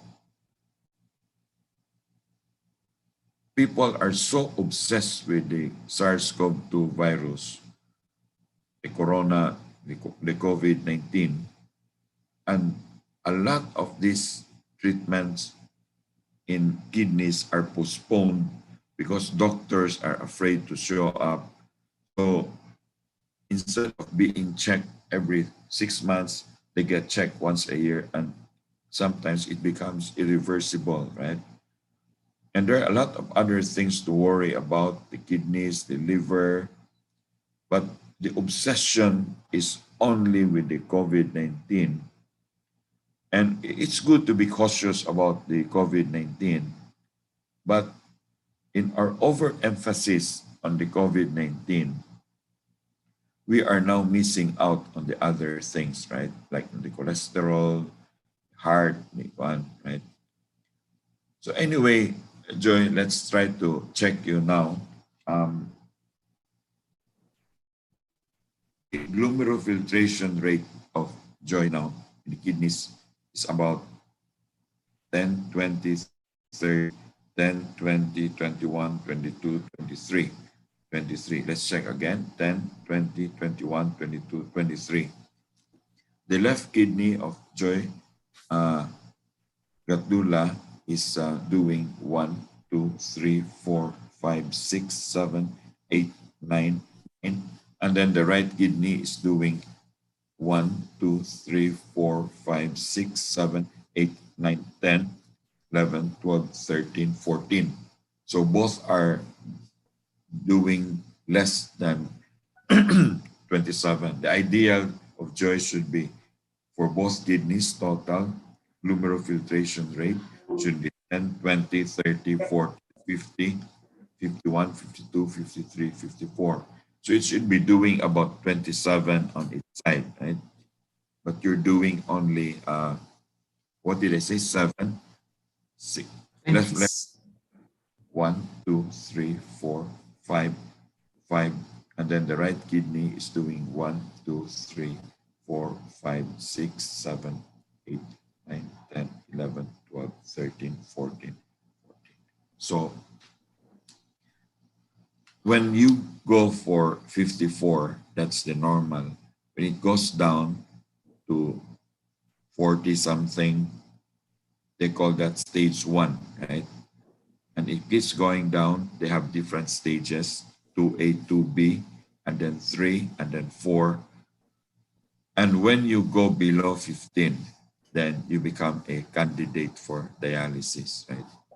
And you really see the fear in people and you pity them because doctors, nephrologists tell me, you know, Gilbert, they always come and they'll say, Doc, hindi ba mayroon pa kong isa? When you reach 15 or 14 GFR, that means a big portion of the kidney is already damaged, right? Because if it's only a part of it, the other parts will overcompensate to catch up with the requirements of cleaning the blood in the system. When you reach a GFR of about 14, 15, some can be helped through medicine, right? But if not, then dialysis comes in. It's very cruel, right? And one way to reduce the risk of kidney problem is to make sure you have water, right? In the last lectures we have here, the emphasis was that we drink water so that our blood will not become sticky. And if it's not sticky, then the resistance in the artery will be lessened and it will make the pumping of the blood by the heart not as difficult, and therefore pressure comes down. But the reason we take water is not only for the heart and the cardiovascular system, it is also from the urinary system.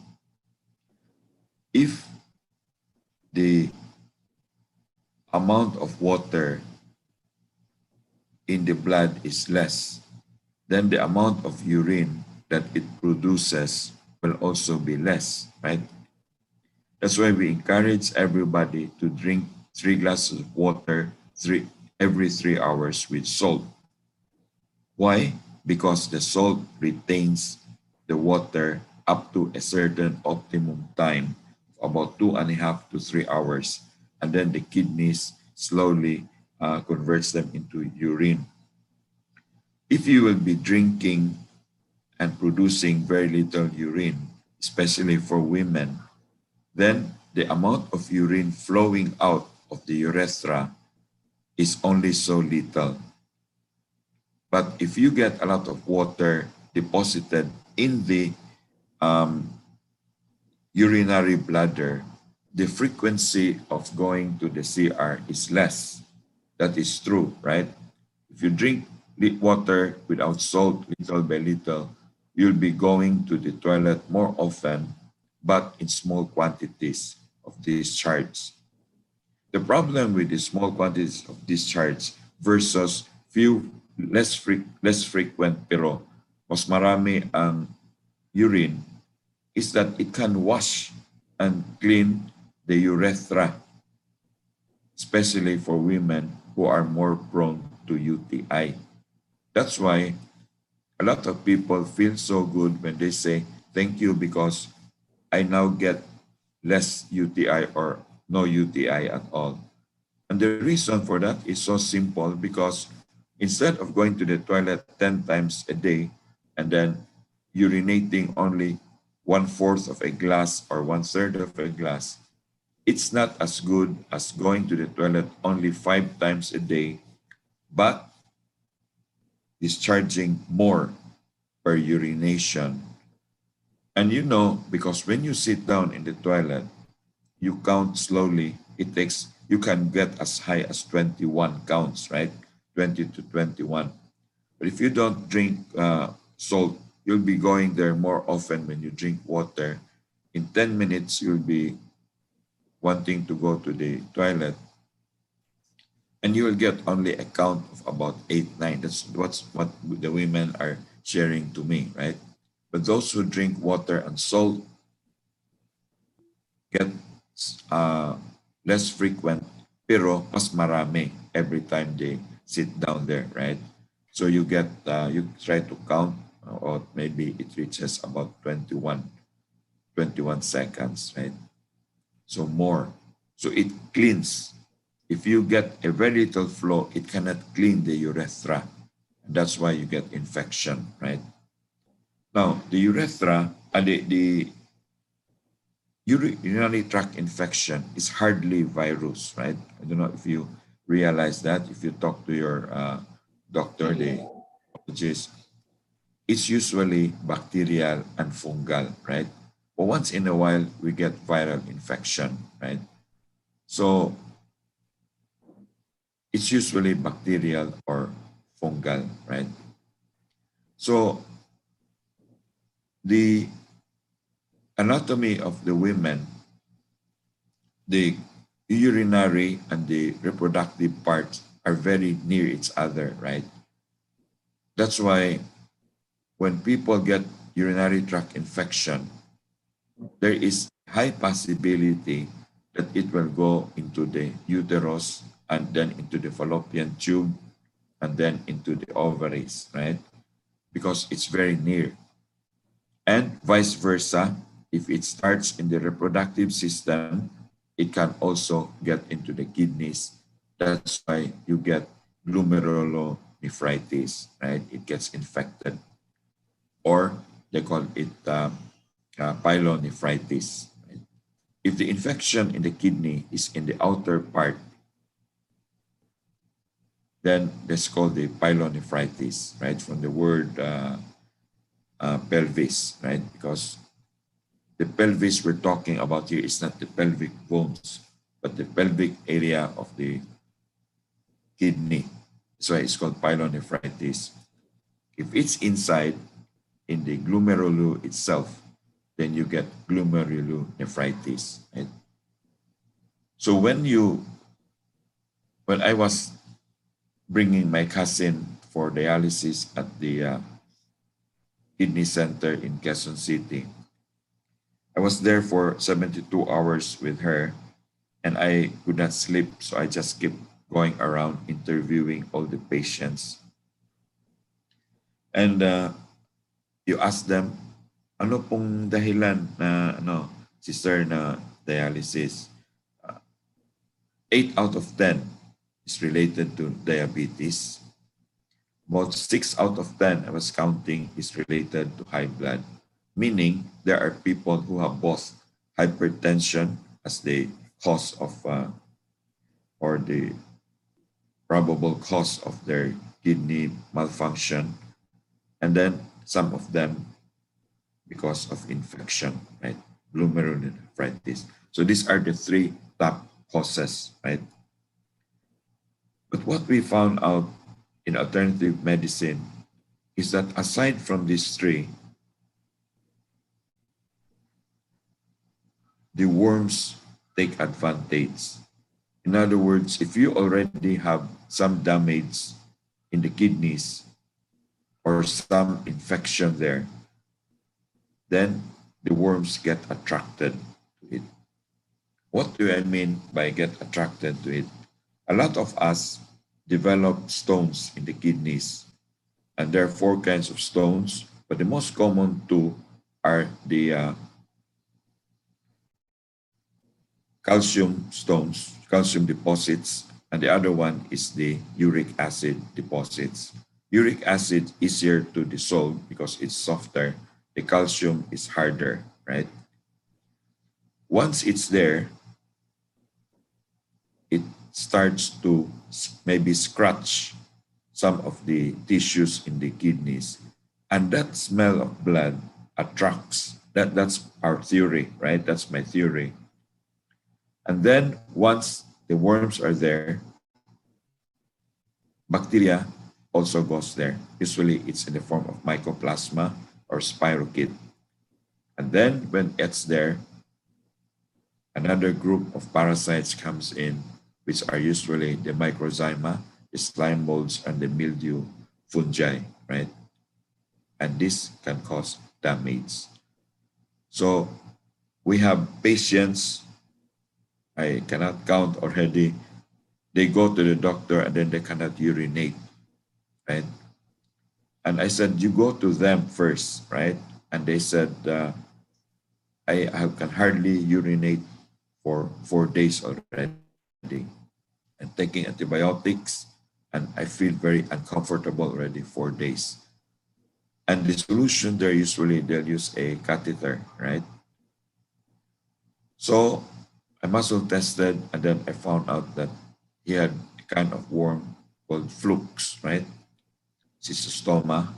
And some of them have Tenia solium, which is a tapeworm coming from the pigs. The ones that you see in the picture that are long are actually tapeworms from the beef. This is called the Tenia saginata, right? The tapeworm from the pork has invaded this country more than you can imagine, right? So what we did, we zapped, and after an hour, two of zapping, the guy went to the CR and he said the urine was so yellow already, and then took him a long time to discharge because he had a problem for 4 days, right? Up to now, he's still okay, right? And then another one came.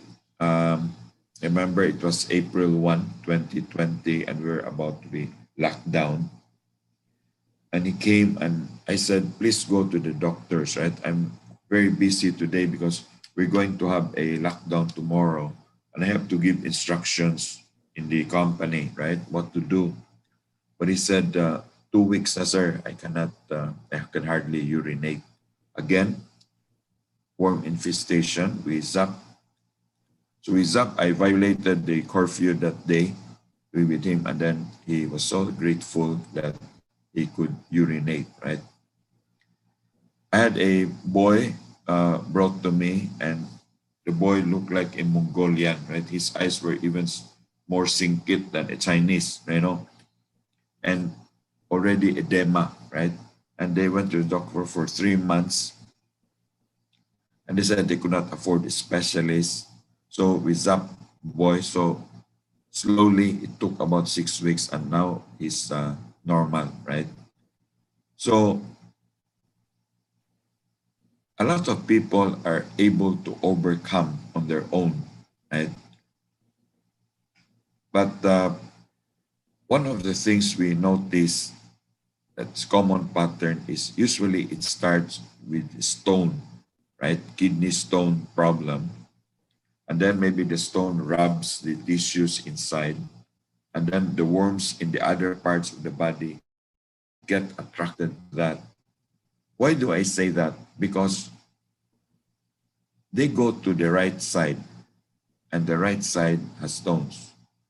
And then there's nothing in the left side, right? Over time, it will, because it probably travels through the ureter and then into the urinary bladder and then cross to the other side. We are able to check with a lot of women. We were concerned about the ovary. So I said, let's just muscle test the kidneys as well, right? And then, true enough, the left ovary and then the left kidney, right? I don't know which one came first. So one way to reduce the risk of this is to make sure you have a lot of water, right? So what we do is we identify and kill, and then after that, I tell the patients, we have done our part to kill the parasites, and then your creatinine has gone to 0.65, 0.7 from 1.1. So please take care now on your own, because I can only see 2 or 3 patients a day, right? because the diagnosis takes very long.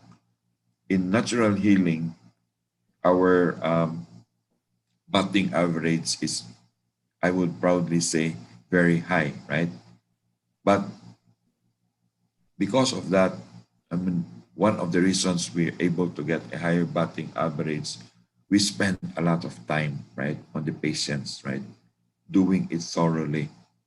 It's really also very draining, right, especially when you use because we're using the mind to connect with the mind of the patient. So it's quite draining, right? So even here in Dumaguete, my backlog is a lot, right? I promised some that 4 or 5 months ago, I still could not see them, right? Because the maximum we can do is only 2 or 3, unless if a small problem like septic arthritis, we can identify right away, and then we zap, and then immediately the patient can walk, right, in a few minutes. But if it's something more complicated, like the adrenal glands are not producing enough hormones and affecting all this, and then therefore into potassium, it can take days, right, to final do diagnosis, right? So anyway, see, Joy was the one asking. Let's just use Joy's case. So what we normally do is we bring the patient to the clinic, and then to make it faster, my assistant knows all the possible parasites. So we count them, right? And then once we count them, when the number is quite big, more or less we know this kind of parasites usually attack which part of the body, right? So very common, we get people with very low hemoglobin, and normally we get a parasite called a protozoa invading the spleen, right? And again, doctors don't like to believe in it, but they also cannot cure them. So I asked the doctors then, what is the cause? Right? He said, I will just give iron. But I said, Doc, excuse me, the patient does not have iron deficiency, right? He said, we'll try with the iron. But, you know, and that's what happened to that girl that they brought in from Singapore. She could not menstruate, right, properly. She could menstruate one in 2015, December, and then she menstruated and very dirty, very unclean blood, July of 2016. And then the last one she had was December of 2016. She was brought here from Singapore on July of 2017. But before she came, I said, you send your picture first, right? Your picture and your handwriting, so we can do muscle testing. Took me about 3 or 4 days, and I found out that the fallopian tube is a favorite spot pala for the hookworms, right? The name of the hookworm is Ancylostoma duodenale, right? It's very common in the Philippines. So we zapped her, and then she went home to Cebu she came Monday. So she stayed in Dumaguete for Monday, Tuesday, Wednesday. Thursday, they went back to Cebu. Saturday, they went back to Singapore. And then by Sunday, the parents emailed me that Dominic is now menstruating, right?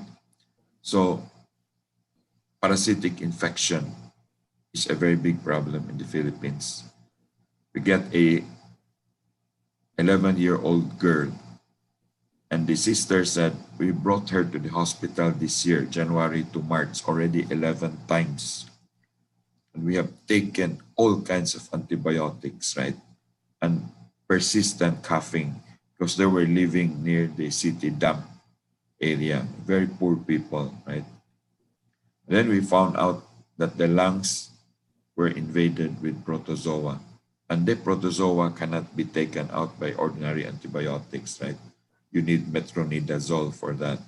They were not able to identify.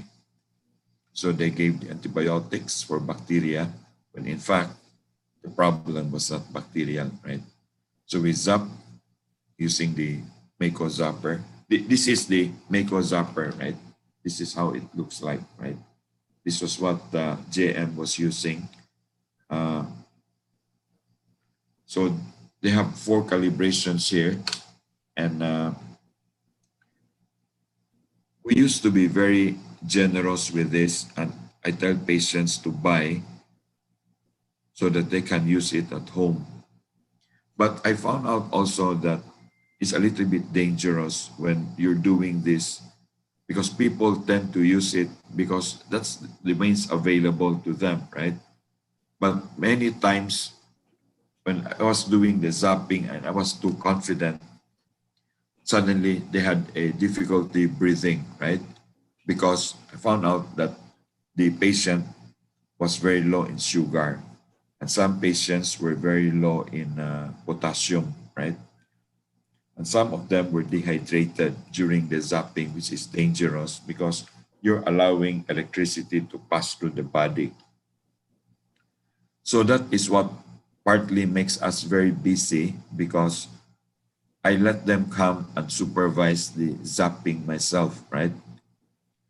But in emergency cases like the other night when somebody called me that her neighbor could not breathe anymore, and then I muscle tested through mental, she had 60 million SARS-CoV-2, the British variant B117, in her body, right? 40 million were in the respiratory system, and about 18 million were in the kidneys, right? So we had to do an emergency. I sent one of this directly to their home, and then we did a Zoom like this where we supervised the zapping, right? And it took us about 9 o'clock in the evening up to 12. And then suddenly by mga 12:10, our employee Celine Paul was saying, "Sir, okay na si Matheris. She can breathe normally," right? But it was slow, right? And during that time, it was scary because she could not breathe, right? And we know if we bring to the hospital, there'll be no more time, right? It's taking a big risk, because had something happened to her, I'll be partly to blame, right? And the hospitals also said there's no more space because there's a lot of people in the hospital. So what do you want us to do, right? We do the best we can and just pure faith, right? That during the zapping process. So somebody told me, if you know that she is positive, why are you asking her to report? So what did I tell them? Why is it that when we tell you that a person is negative, you won't believe me, right? And you continue to quarantine them or to isolate them for 2 weeks. But why is it that when I tell you that she's positive, you will believe me, right?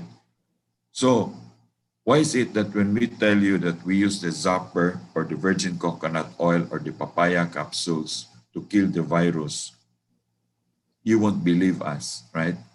But when I say it's positive, you blame me that why are you telling the person to go back to work? Because in our muscle testing, I am so confident that she's free of the virus. That's why our employee, our IT guy, Celine Paul, who was exposed to the person, the COVID, she was actually free the next day. But I said, just give yourself 2 days, right? He said, "Sir, I'm feeling very okay." So she came in on Thursday. This happened Monday night. So she said, "How about May?" I said, "She can go back to work, right? I just keep it quiet now because she's working with the government office." And you can kill the virus with a zapper, right? So maybe it's good to buy a zapper from Dr. Deliaco. I think it costs about 6,000 or 7,000. In case of an emergency, at least we can do it, right? So the zapper can kill virus in the 4th calibration. can kill amoeba and bacteria in the third calibration, can kill worms in the second calibration, and then kill all kinds of fungi in the first calibration. And that is my main tool now for killing parasites, right? Very, very effective. So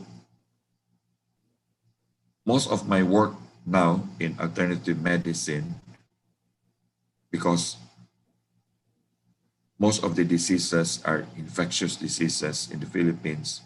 So about 80% of my cases are actually fighting infection, right?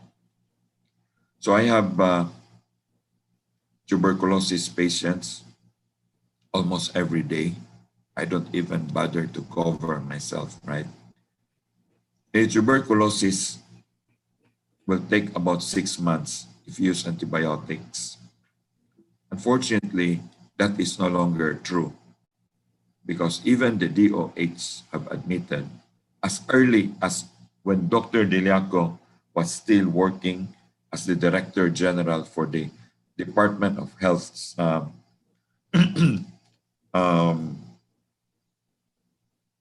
Alternative Medicine Department, right? They call that the PTAC. They already are afraid. They're fearful because they know that there are bacteria that are already resistant to antibiotics. In fact, it's so common now that when a woman goes for delivery in the hospital, the doctora will always encourage her to go home as early as possible. Because there are two kinds of pneumonia. One is called the CAP, which is the community-acquired pneumonia, and the other one is called the hospital-acquired pneumonia. And the hospital-acquired pneumonia, you can just imagine you give antibiotics to this person who has pneumonia, and then he gets cured. But then part of that bacteria stays with the shoes or the clothes of the nurse, and then she goes into the next patient, and that thing is transmitted, right? If the virus is transmitted so quickly as they believe, how come they never took this kind of precaution with bacteria, which is even more deadly, right? So you can see the inconsistency, right? The fact that you can see how fast all these are traveling is also how quickly the antibiotic resistant bacteria, pneumonia, tuberculosis are also transmitting, right? And yet nobody raises the alarm. The spread of bacteria that is resistant to antibiotics is so common now that they even have a term for it. They call it MRSA, methicillin resistant Streptococcus aureus, right? And it is for pneumonia and also for tuberculosis and other kinds of infections.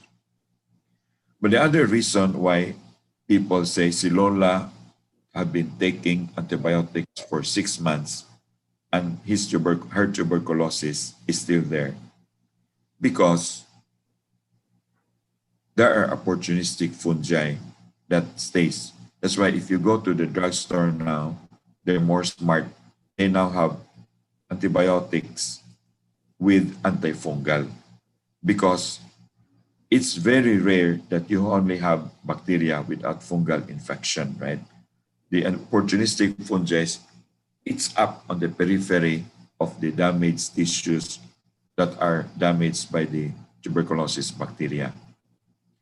So to bypass all this and taking antibiotics that might not work, I ask patients to stop taking antibiotics, and we do zap them one big time, about 2 hours, 3 hours, and then ask them to come for zapping every day for 5 minutes for the next 8 weeks.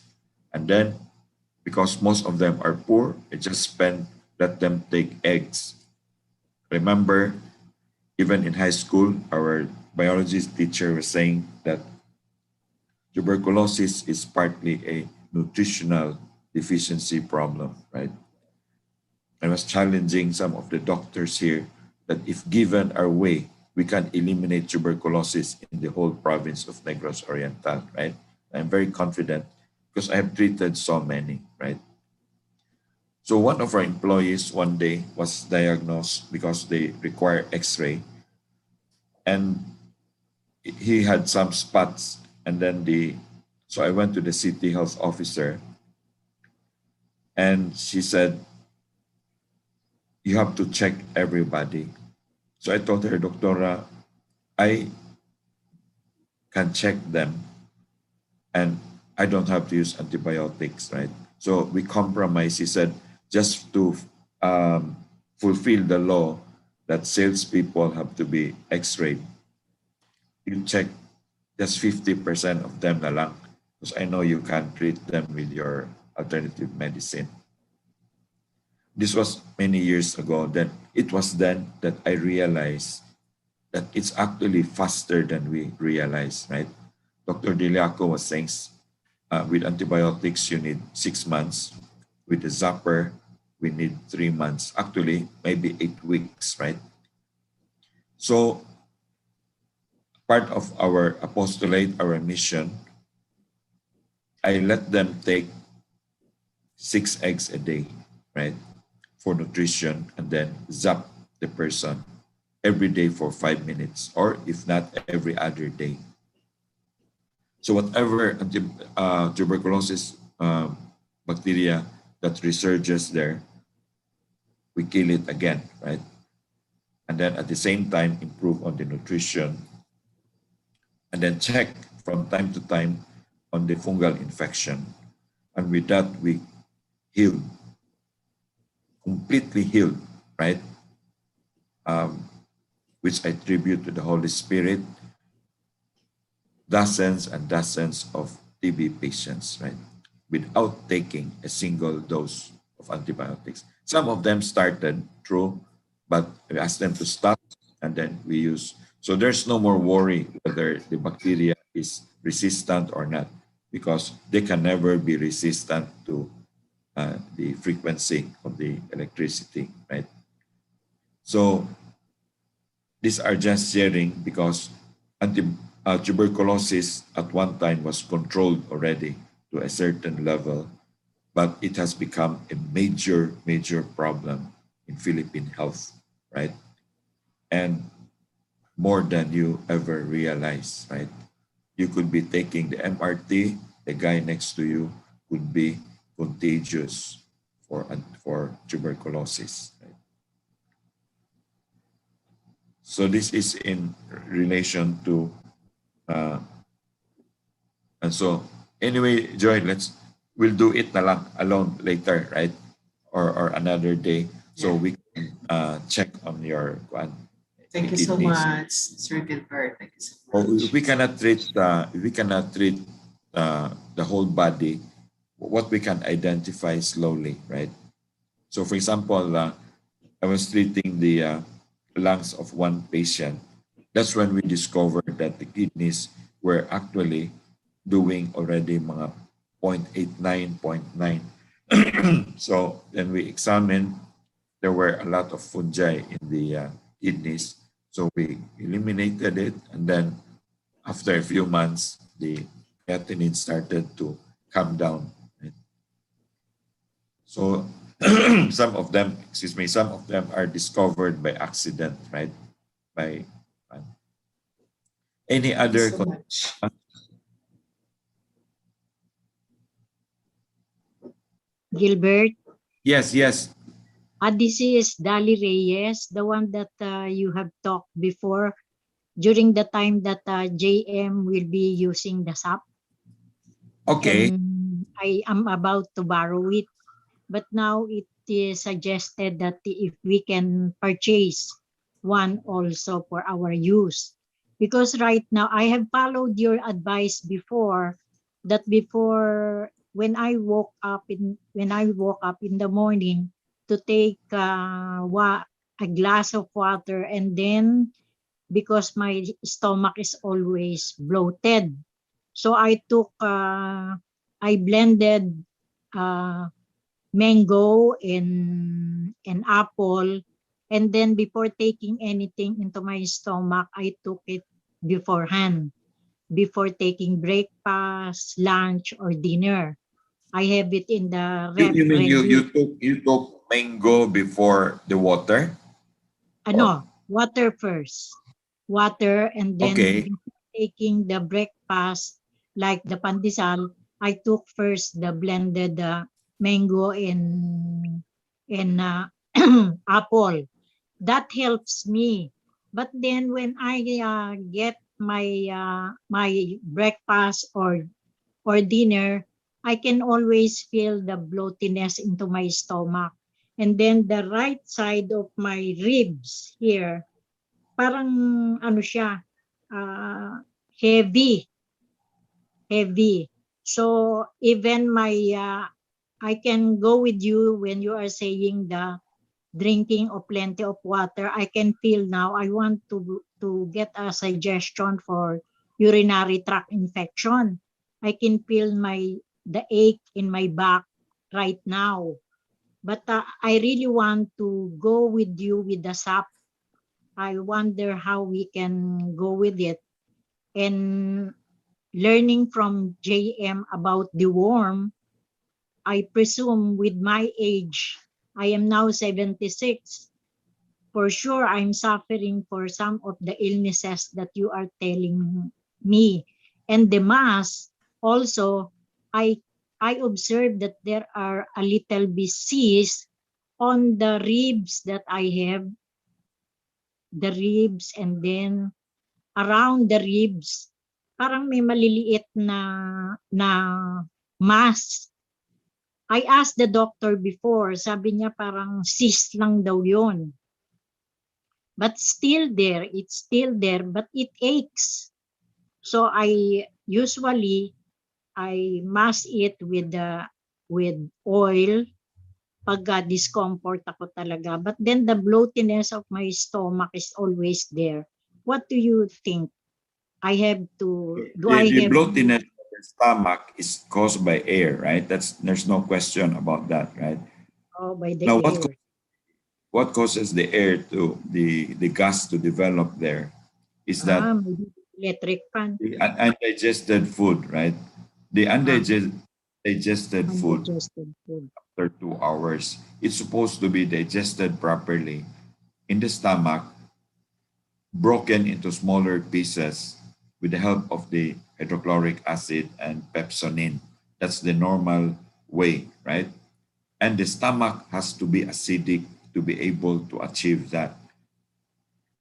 And once you take in, your stomach is supposed to be expected to be 2.2, very, very acidic. Now, if people take something before the meal, like coffee or green mangoes or something, the stomach tends to overcome it by making it alkaline. That's why the paradox is that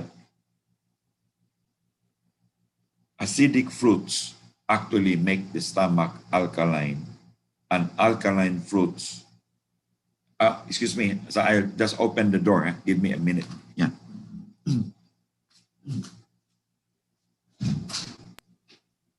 While Gilbert is opening the door, I would like to thank you all for participating, and I would need your email addresses, please, and full name. Ellen, thank you for responding. And Vanji, too. Have you ordered the SAP already, JM? Not yet, because I have the zapper with me. Yeah, the supper from Rizal. Yeah, It's that still is with Gilbert, me. actually. Is it easy to use? That's Gilbert. Is it But easy to use, siguro JM, advisable the din na zapper? meron, ano? Yeah, Tita Dali, somebody's asking a question. Yeah, who was that? I'm with It's Gilbert. Agnes. I'm with Gilbert. This is Agnes. JM, yes, this is Agnes, yeah. Yeah, regarding the zapper, is easy to do. Just go to Dr. Deliaco. Ayan, Gilbert is there. You can ask. Yeah, Yeah, yeah. I don't. Buy it from Dr. There Diaco. seems to be a short supply of Zapper. Zapper. No, everybody's buying now. Um, what I found very helpful, especially in Cebu, some of my patients were very helpful in saving lives, no, for the COVID, because somebody calls me and then I said, okay, zap right away, because they cannot feel the taste of food already, right? Normally, because when the virus hits the cranial nerve number 7, right, we have 12 pairs of cranial nerves. Then, depending on which part is hit by the virus, it will affect, right, the nerves. Excuse me. So the first one, they call it the cranial nerve number 1. That's the olfactory. That's for smell. If the virus hits that part and destroys some of the myelin sheath of the neuron, then naturally you cannot smell properly, right? Now, if it hits the cranial nerve number 5 or number 7, that's facial nerve, and that includes the taste, right? That's why the patient the other night, her lips, her lips could not, were a little bit numb already, right? So you muscle test, it's number 7, right? Number 7 affects the 7, 9, and 10, affects taste, but you don't know exactly which part, right? So you muscle test. So some of these patients in Cebu, I asked them, I said, Ingrid, can you lend your zapper to this person? No? So maybe it's good to have a network of people who have zapper, because neighbors on an emergency, we can help them, right? We can help them and then pass it on. And then after that, you can just disinfect it and then get it back, right? So the price now, I don't know if there, because I ordered a lot, I ordered a lot. I had so many zappers here in Dumaguete, and I just give it to some of the patients, but just requested them that in the event a neighbor needs it, pahiram, because wala na, I cannot be there, that'll be too far from you, and few minutes can matter sa life and death, right? How does one doc use the zapper? You said to disinfect. Sorry, I'm not familiar with how it is used. The zapper, Agnes, is just it's a device, right? Okay. And that device was invented by an American doctor way as early as 99 years ago. No, he's a graduate of John Hopkins, and then he found out that the to kill a bacteria or something. At that time, remember, penicillin was not yet discovered, right? Penicillin was discovered in 1943 or something in England. So he was advocating the use of electrical frequency and identifying which frequency will kill which parasite. Okay. And when he made this, the original zapper was very big, probably bigger than this room, right? And a consortium of pharmaceutical companies decided to buy the rights. So this guy, his name is Raymond Royal Rife, R-I-F-A. You can Google it. He was very excited that his invention would serve humanity. So he agreed to sell it. But just before the final signing of the documents, the lawyer visited him, and he told the lawyer that, I'm so excited about this invention that it will be serving humanity. And the lawyer said, no, when we buy it, we will destroy it, because they were thinking of the pharma. The pharma probably drugs would not sell. And he said, what? He said, what do you care? We're going to pay you this huge amount of money. He said, no, no. My main interest is to serve humanity, not the money. So then in that case, I'll cancel it. So they convinced him to sell, but he canceled it. 3 weeks later, a group of people from the FBI, came in and with sledgehammer and destroyed it, including the blueprints, right? The story says that Raymond Rife had a heart attack, but actually he lived up to 1955 or something. And then the project was discontinued, right? Then sometime in the 1950s, it took a woman, excuse me, it took a woman from Canada. I forgot her name. I think it's Sarah something, right? Very famous, right? When you see this, the Zapper and Raymond Royal Rife, her name will come out, a Canadian woman who revived this project. So he got a lot of enthusiasts and said, let's try to find out what happened to the Zapper. And then in their research, they found out that Dr. Rife actually sold 3 units. And they decided to find out. I think they found out that one of them ended up in Missouri, right? So they went there and then they said if they approached this guy and he said, do you know him? He said, yeah, it's my grandfather. He said, would you know if in the 50s, in the 1920s, he bought a big machine. And then he went to the garage and he took the cloth and said, you mean this one? You can have it, right? So they dismantled it and then analyzed it. And then when the transistor came in, that's how they were able to reduce it to this size. How did the zapper got introduced into the Philippines? During the war, Second World War, there was a guy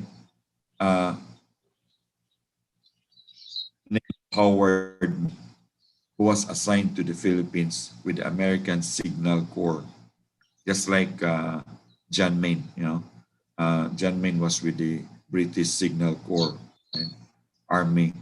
And Howard May came to the Philippines also he was an electronics engineer assigned with the US Army. When he went back to the US after the war, he decided to become a priest. And then when he finished his theology, I think, I forgot his order, I think Order of the Sacred Heart of Jesus or something. He decided to be assigned in Agusan in Mindanao. And when he was assigned in Mindanao, he was assigned to a place that was very poor. And according to him, even the people could not afford to buy paracetamol. He went back to the US and bought a zapper, but it's very expensive. In the US, even now, the cheapest model is about $400, right? So he copied it and then he brought it to the Philippines and used it on the people in Agusan. When the Philippine College for the Advancement in Medicine is an association in Manila of 300 doctors who don't want to use conventional medicine, decided to form a group. Some of them are still practicing as conventional medicine, but many of them have quit using pharmas. They form a group of which Dr. Diliaco is the vice president, and that is the Philippine College for the Advancement in Medicine. And again, people question their existence and they use the SEC to block them because they had a late registration. So again, it's again in limbo, right? But I became a member. There are only 10 of us who are not doctors. who became a member of the Philippine College for Advancement in Medicine. And Dr. Diliaco allowed me to, to join as a lifetime member. Some of them are microbiologists, some are doctor of metabolic medicine like Dr. Diliaco, some are lay people, some are engineers, but the rest of the 300 are medical Western doctors, right? And Howard May became a member of the Philippine College for Advancement in Medicine. And he introduced this, and that's where Dr. Diliaco learned about this. And that's why at the back of the zapper, you would say MACO, MACO M5. MACO stands for Howard May because of Monsignor Howard May. He passed away in 2013 or 2012. I was never able to meet him personally, but he has left something very, very valuable, right? Now, the original version of this was powered by a 9-volt battery, and therefore it cannot penetrate the colon. So what happened is Dr. Diliaco asked it to be modified to increase the power in series, so it became 18 volts. But what it passes through the body, you can be assured it's very safe. It's only 1 millivolt, not even enough to kill a cockroach, right? So when the famous Dr. James Overman, who also have their own version of the zapper, came to the Philippines, he was surprised that the Philippine version could actually penetrate the colon. Normally, the old model of this cannot penetrate the colon. So we have to take something if the parasites are in the colon and in the deeper part of the liver. But Dr. Diliaco had it modified. That's why in his book, Dr. James Overman wrote that the Filipinos are very ingenious to produce their own version of the zapper that could penetrate. If it could penetrate, why did Dr. Overman not use it? There is a but to it, right? The body is filled up with probiotics. The probiotics are bacteria that are helping in the digestive system. They're very, very important. In fact, it's very important even in relation to the immune system. Why do I know that? Because the moment we give them probiotics, the white blood count also increases, right? So I always ask people to prepare probiotics after zapping because a few billions of the probiotics will be killed with the zapper, especially in the third calibration, because these are bacteria, right? So for example, if a person's probiotic level is about 93%, and then you use the zapper, after the zapping, it sometimes can go to as low as 89. That's why I always ask people to prepare probiotics at the end of the last zapping. For example, if you treat tuberculosis patients and then you zap them in the morning, afternoon, the evening, I said, take the probiotics after the end of the last zapping, parang hindi masayang yung probiotics, right? So there's a lot of probiotics on sale in the market, liquid, everything. This helps, right? Now, a good source of probiotics is in the Visayas version of the bagoong, right? But the bagoong is made of shrimps. In the Visayas, it's made of small fish. We call it the ginamos, right? And surprisingly, the ginamos, when they prepare it, they don't even put it in the refrigerator. And it's a delicacy, and yet it does not get spoiled, right? So probiotics develop there, right? Very naturally. And it has become a good source of probiotics, right? For our local people, right? So in answer to who was asking that question, Agnes.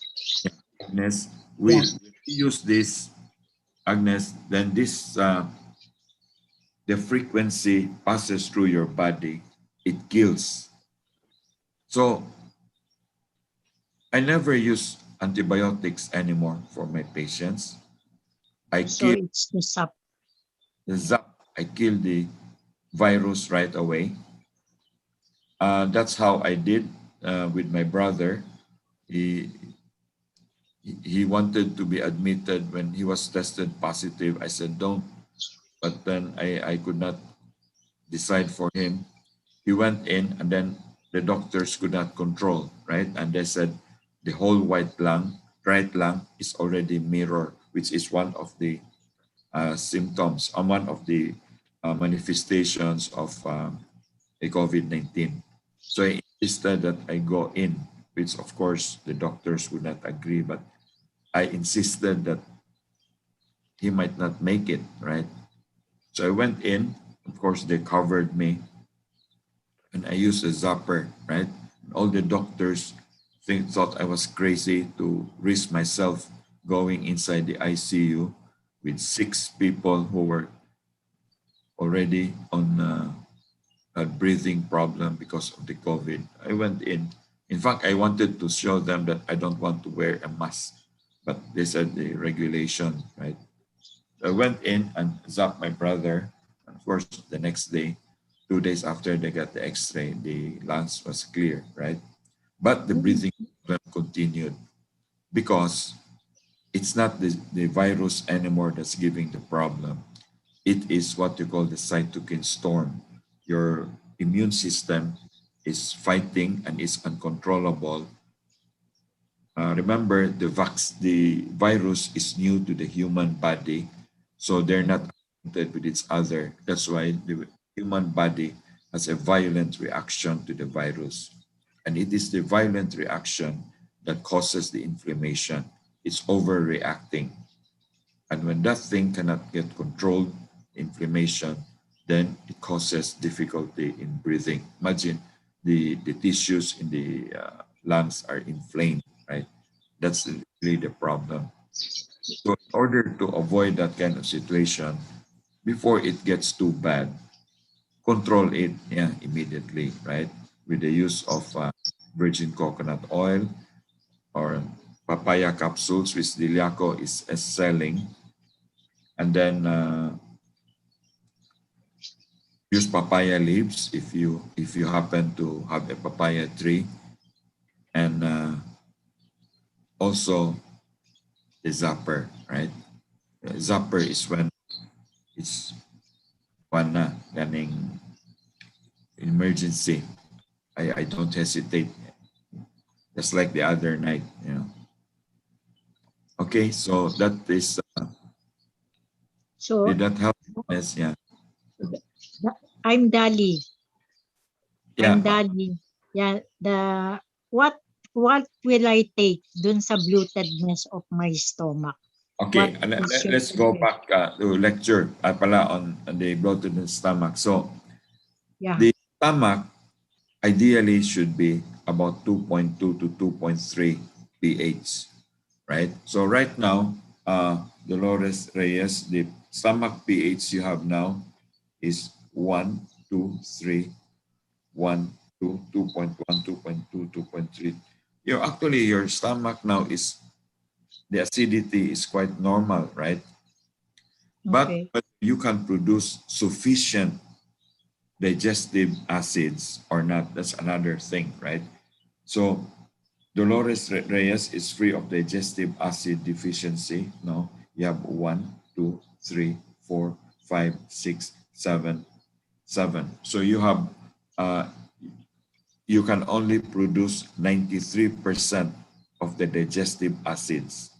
So how does the digestive system work? It's good to learn a little bit because these are basics. So you could help your family members When the food gets into the stomach's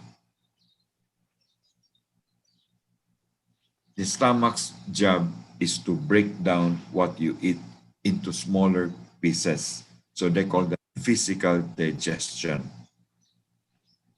And to help in the digestion, it must secrete sufficient hydrochloric acid and pepsonine. Together, these two chemicals, they call that pepsin. Once it's broken into smaller pieces, it's called chyme or chyme, C-H-Y-M-E. And there is a small valve there called the sphincter of pylori. The sphincter of pylori functions like this, right? Close, open. It's not the valve like a butterfly. It's a different, that's called sphincter, right? So when it's digested na, that thing starts to open up and passes that food into the next section, which is the small intestine. Now, the small intestine is divided into three components. The one nearest to the stomach, nakadikit sa stomach, and to the sphincter of pylori is called the duodenum. Duodenum, some call it. It's spelled D-U-O-D-E-N-U-M. And it's only about 26 centimeters. After it's during in the duodenum, that is when the real digestion happens. It's not in the stomach. So during the digestion, you need a lot of chemicals to help.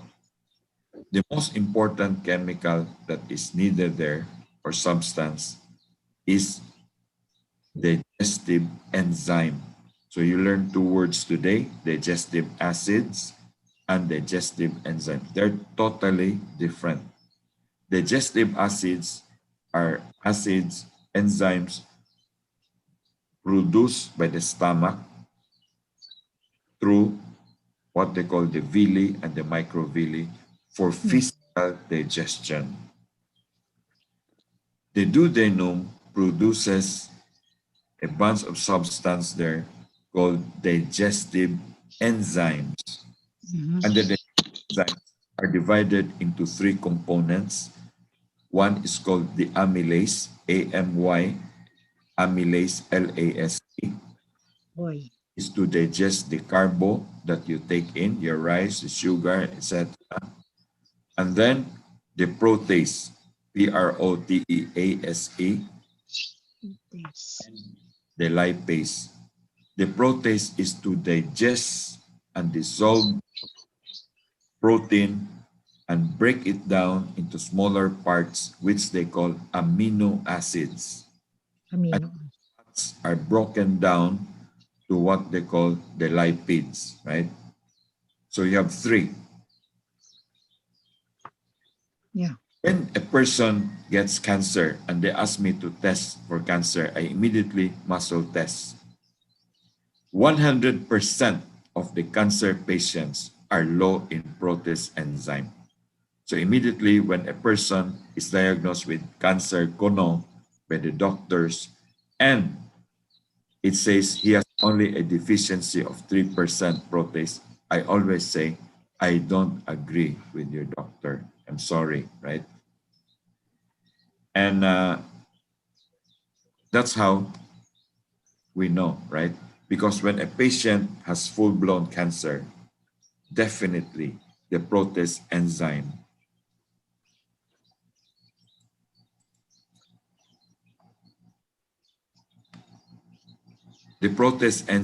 will definitely be low because it's trying to help remove the fibrin protein cover from the cancer cells. So it will be overworking. Anyway, we have three kinds of digestive enzyme. Again, one to dissolve the carbo, and it will dissolve it and break it down to simple sugar, which is the C6H12O6. And then they break down the protein into amino acids, which there are about 22 kinds. 10 of them are what you call essential, meaning the body cannot produce it, and therefore you have to need to take it from outside. And the third one is the lipase that breaks it down to cholesterol. Right? Now, to help in the digestion of the fats, you need something to break the fats because they are water-based and the water and oil don't mix very well. You want a pool of fats to be digested with the amylase. You want to make the surface area bigger. Just imagine you get water there, you put oil, it forms a circle. Then you put something to digest the fats. It can only digest in the periphery, the circumference of that circle, right? Can you copy, right? Pero if I break down that size of that oil into smaller pieces, then to hundreds of smaller diameter, then the surface area on which the lipase can act on will be bigger, di ba? Who does that work? The liver produces a substance called the bile. That's why you have the gallbladder and the liver to produce the bile salts to break the shape of the fats and break it into smaller pieces so that the lipase can act on it. Now, what do you call that process? Emulsification, right? Emulsification. A pool of oil there is broken into smaller pieces so that the digestion can be faster. The process of digestion is very well taken, planned very well by nature, by God, by producing an emulsifier and producing the digestive enzymes. Once it is properly digested into smaller substance, it's passed on into the second part of the small intestine called the jejunum, Jejunum. That's the longest part of the small intestine. And in this section, 95% of the nutrition are passed through the blood vessels. And all of this will pass through a vein called the portal vein and will bring it to the liver for processing. Because the liver is really the main chemical factory there. Now, if the digestion is not done properly sa stomach because you have a bloated stomach or you have a alkaline stomach, then you cannot have proper digestion and you cannot get the maximum nutrition from the food. That's why in natural medicine, we have a term that it's not what you eat that counts, right? It's what you digest. In fact, even like to go further than what Dr. Diliaco is espousing, it's not even enough what you digest. What you need is what you absorb after what you digest. Yes. A patient here, a woman, and she said that she gets thinner and thinner. I said, but you look sexy, Raman, with your body, right? And she said, but this is not my natural form. I'm a little bit on the fat side.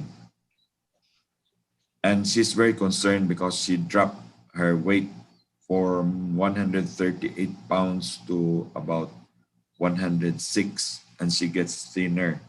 Okay. The cause of it was worm infestation in the second part, which is in the jejunum, right?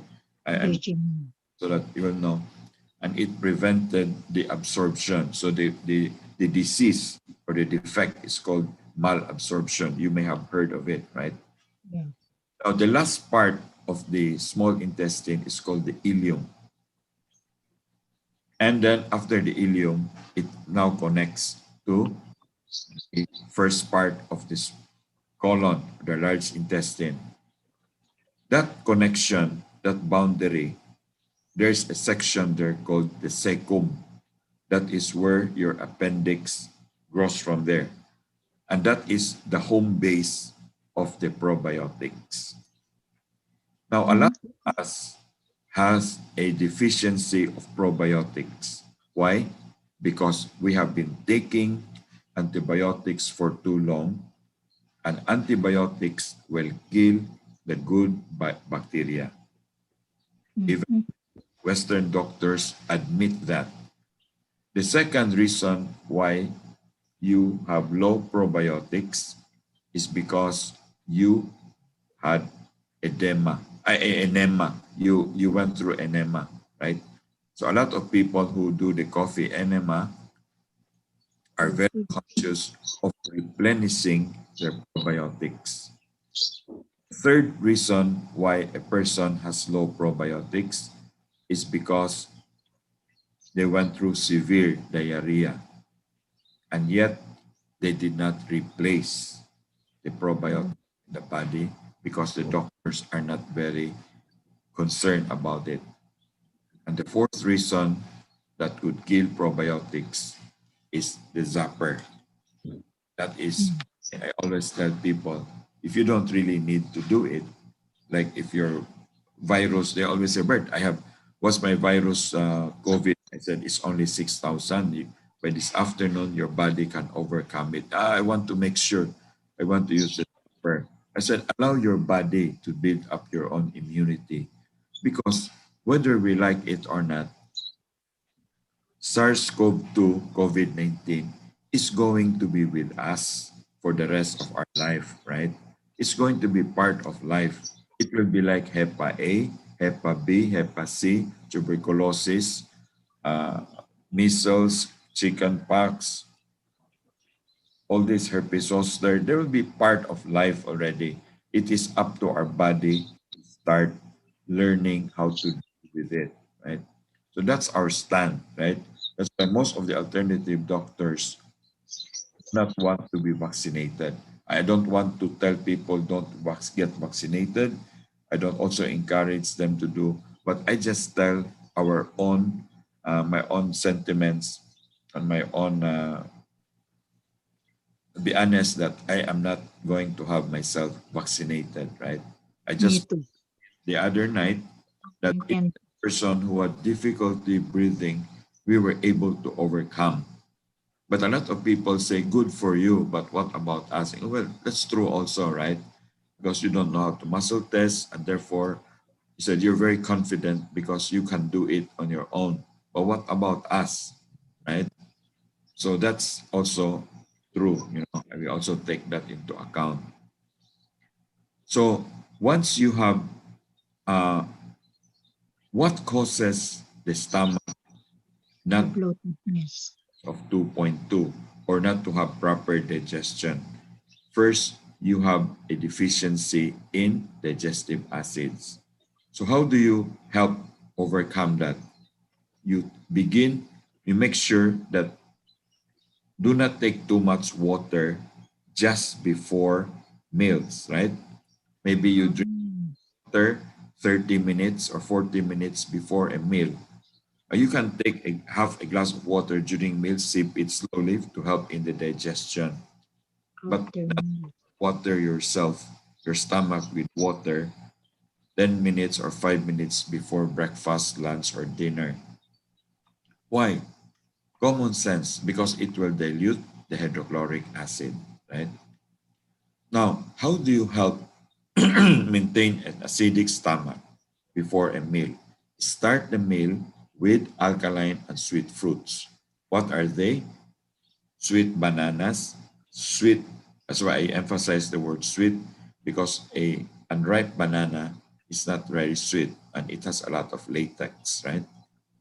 So you take sweet banana, sweet papaya, sweet mango, watermelon, maybe very sweet cantaloupe, right? And then when you take that, the stomach will become more acidic. you are now ready to digest your food. Your rice, the eggs, the sardinas, the pork and beans, or whatever the fish that you're going to eat. Now, if you start a meal with pongkam or orange or calamansi, then you're causing a big problem. You're asking for it.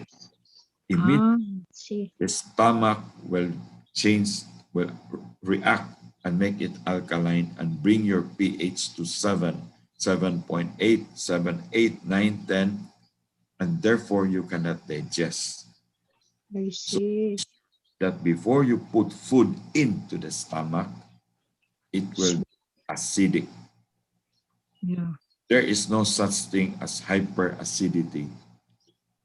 You have acid reflux, but that does not mean that that's hyperacidity, right? Because hydrochloric acid is very acidic, and when it gets reflux, you think that's hyperacidic. That's acid reflux. But for digestion, nature designed your body to be acidic. That's why when a question is raised up during conventions, all the alternative doctors start laughing. When patients say, Doc, I suffer from hyperacidity, they all laugh because they understand. And they said, siguro ma'am, ang ibig sabihin mo, hyperalkalinity, pains, right? So what people call acid reflux, the doctors immediately give them proton inhibitors, which is to make the stomach alkaline. And which makes it worse because in the next meal, your stomach is alkaline, it cannot digest, and therefore the vicious cycle continues, right? To break that cycle is an act of faith. You take sweet fruits, you take water, and then you take fruits before a meal, the sweet one. Do not take sour mango. You do not take lakatan bananas because that will make the stomach alkaline. All bananas are good except the lakatan, right? Saba is okay. Saba is okay. Saba is the best recommended banana, but it has to be ripe and it has to be uncooked, not cooked, right? Okay, in the Visayas, we get a little bit of confusion because there is what you call the Saba is called Cardava in the Visayas or San Pablo. Now there's a smaller version which has a very nice smell. We call it the Sab'a. Now in Manila, the big and the small Cardava is called Saba. And that's why when Dr. Deliaco comes to the Visayas and gives the lecture, he said, kumain kayo ng Saba. So when I asked my patients, did you start the banana? He said, no, because I cannot find Saba because it's getting rare. And I said, no, the Saba is the Manila term for the Cardava, right? Mm-hmm. And I think you call it malaking Saba or maliit na Saba, right? In the Visayas, the malaking Saba is called Cardava. And the maliit is called Sab'a. You see? So it's that's different. That's why we. Difference in terms. Okay, so you take that. Now, when you take the water and the salt that I've been explaining in the past one, yeah, you usually take it together. But the banana, you don't have to, right? The banana is to counter the sodium in the salt because sodium, if not countered with proper potassium, can be dangerous. That's why, as a rule of thumb, Dr. Deliaco is suggesting that we take 2 Saba bananas every meal, right? Now, people say, nasawa ko na sa Gilbert, nasawa ko na sa banana. Okay, you take 1 banana and 1 slice of papaya. That will be sufficient potassium for you, right? Yeah. The reason we teach people here to take the saging because the saging is the cheapest and the most efficient source of potassium.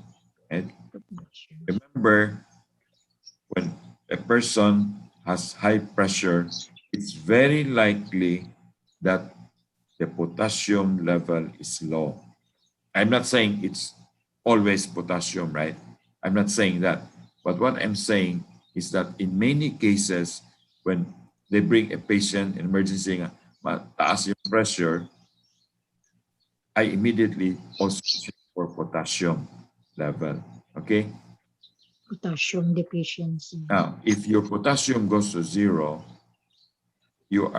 there's a very dangerous risk of a cardiac arrest, and it happens to so many people.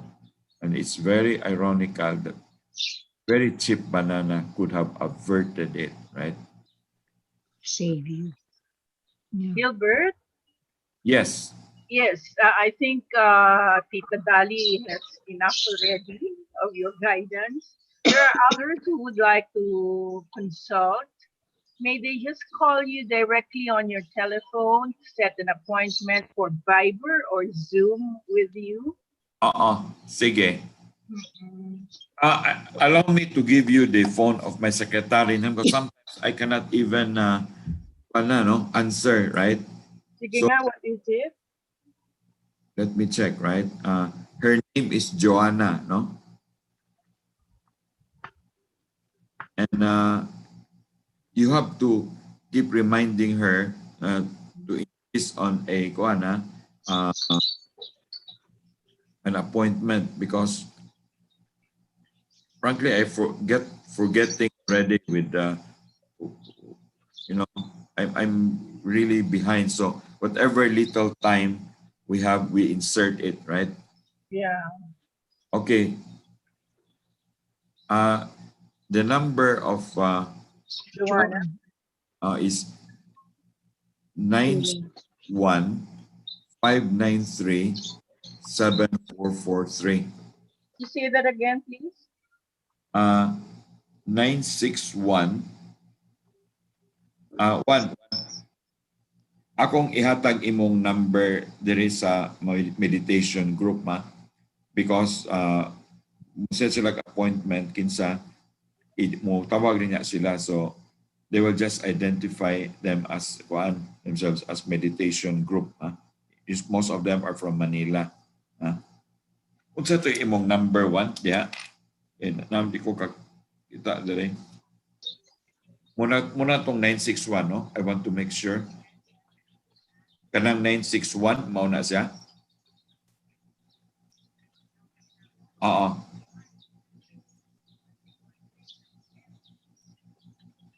Okay. Unsa to yung number? 0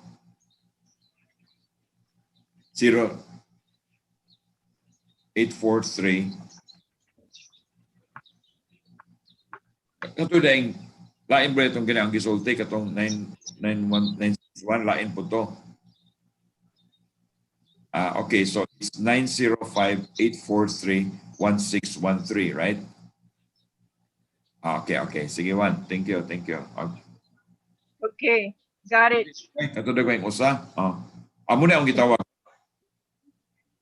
Anong number? 9, Can you be quiet first? Muna akong ihatag nila. 905-843-1613, right? Sige, Juan. Thank you. Okay. You got it, no? It's 905-843-1613. Okay, that's Joanna. Joanna Flor-Delis, right? Her last name is Flor-Delis. Flordeliz. Okay.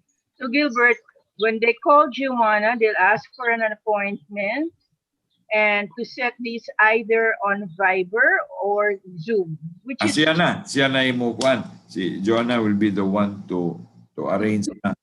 Whether it's Viber or Zoom. Okay, fine. Thank you.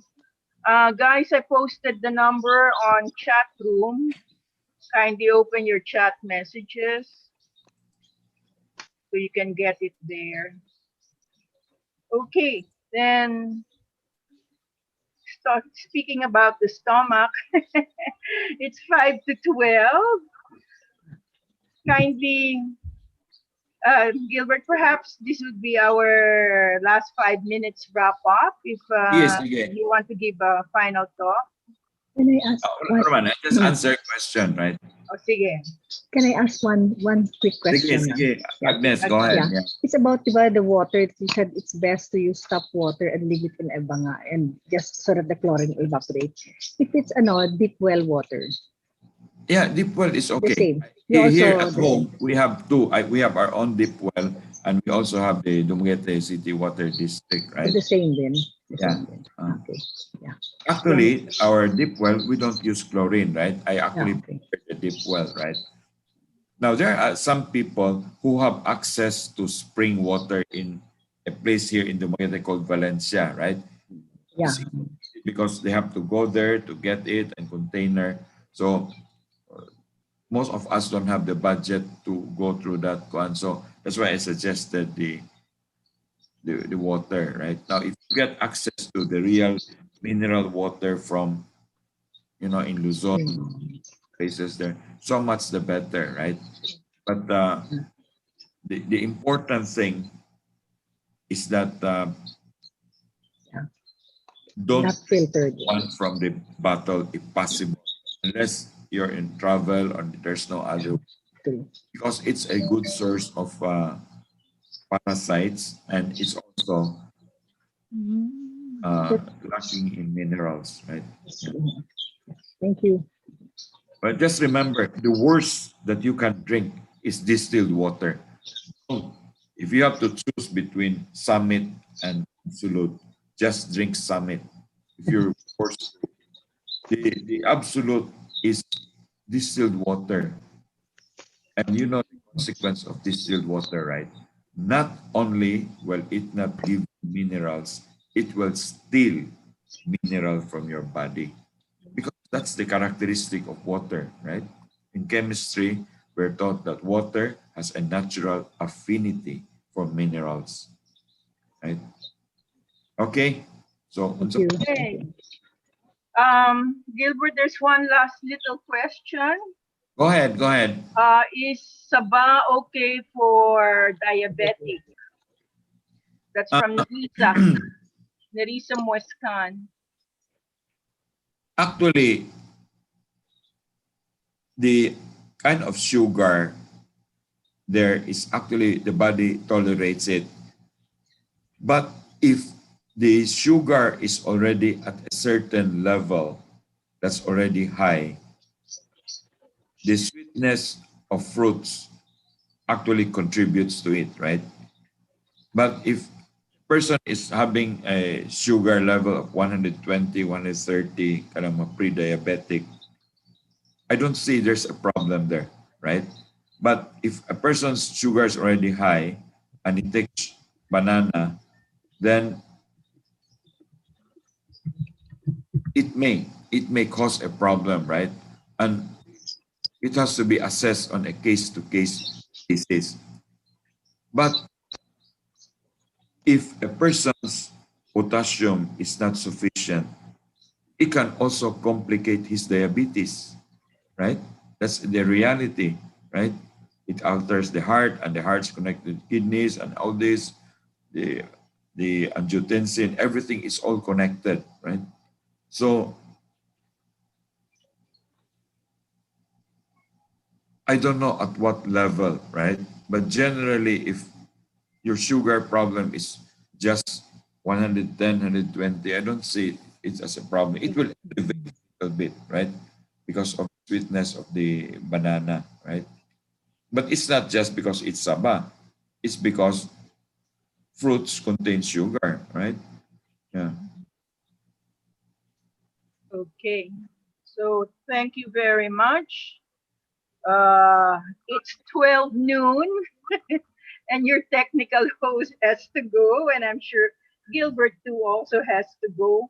If you have Thank any you. questions for Gilbert, you can contact him at the numbers of his secretary for an appointment, or if you can wait, join us again next month. Gilbert will be with us for further questions and answers. So salamat po. Shall we give Gilbert not only a big hand, but offer the silence by listening to 3 sounds of the bell. Offer this silence for his well-being.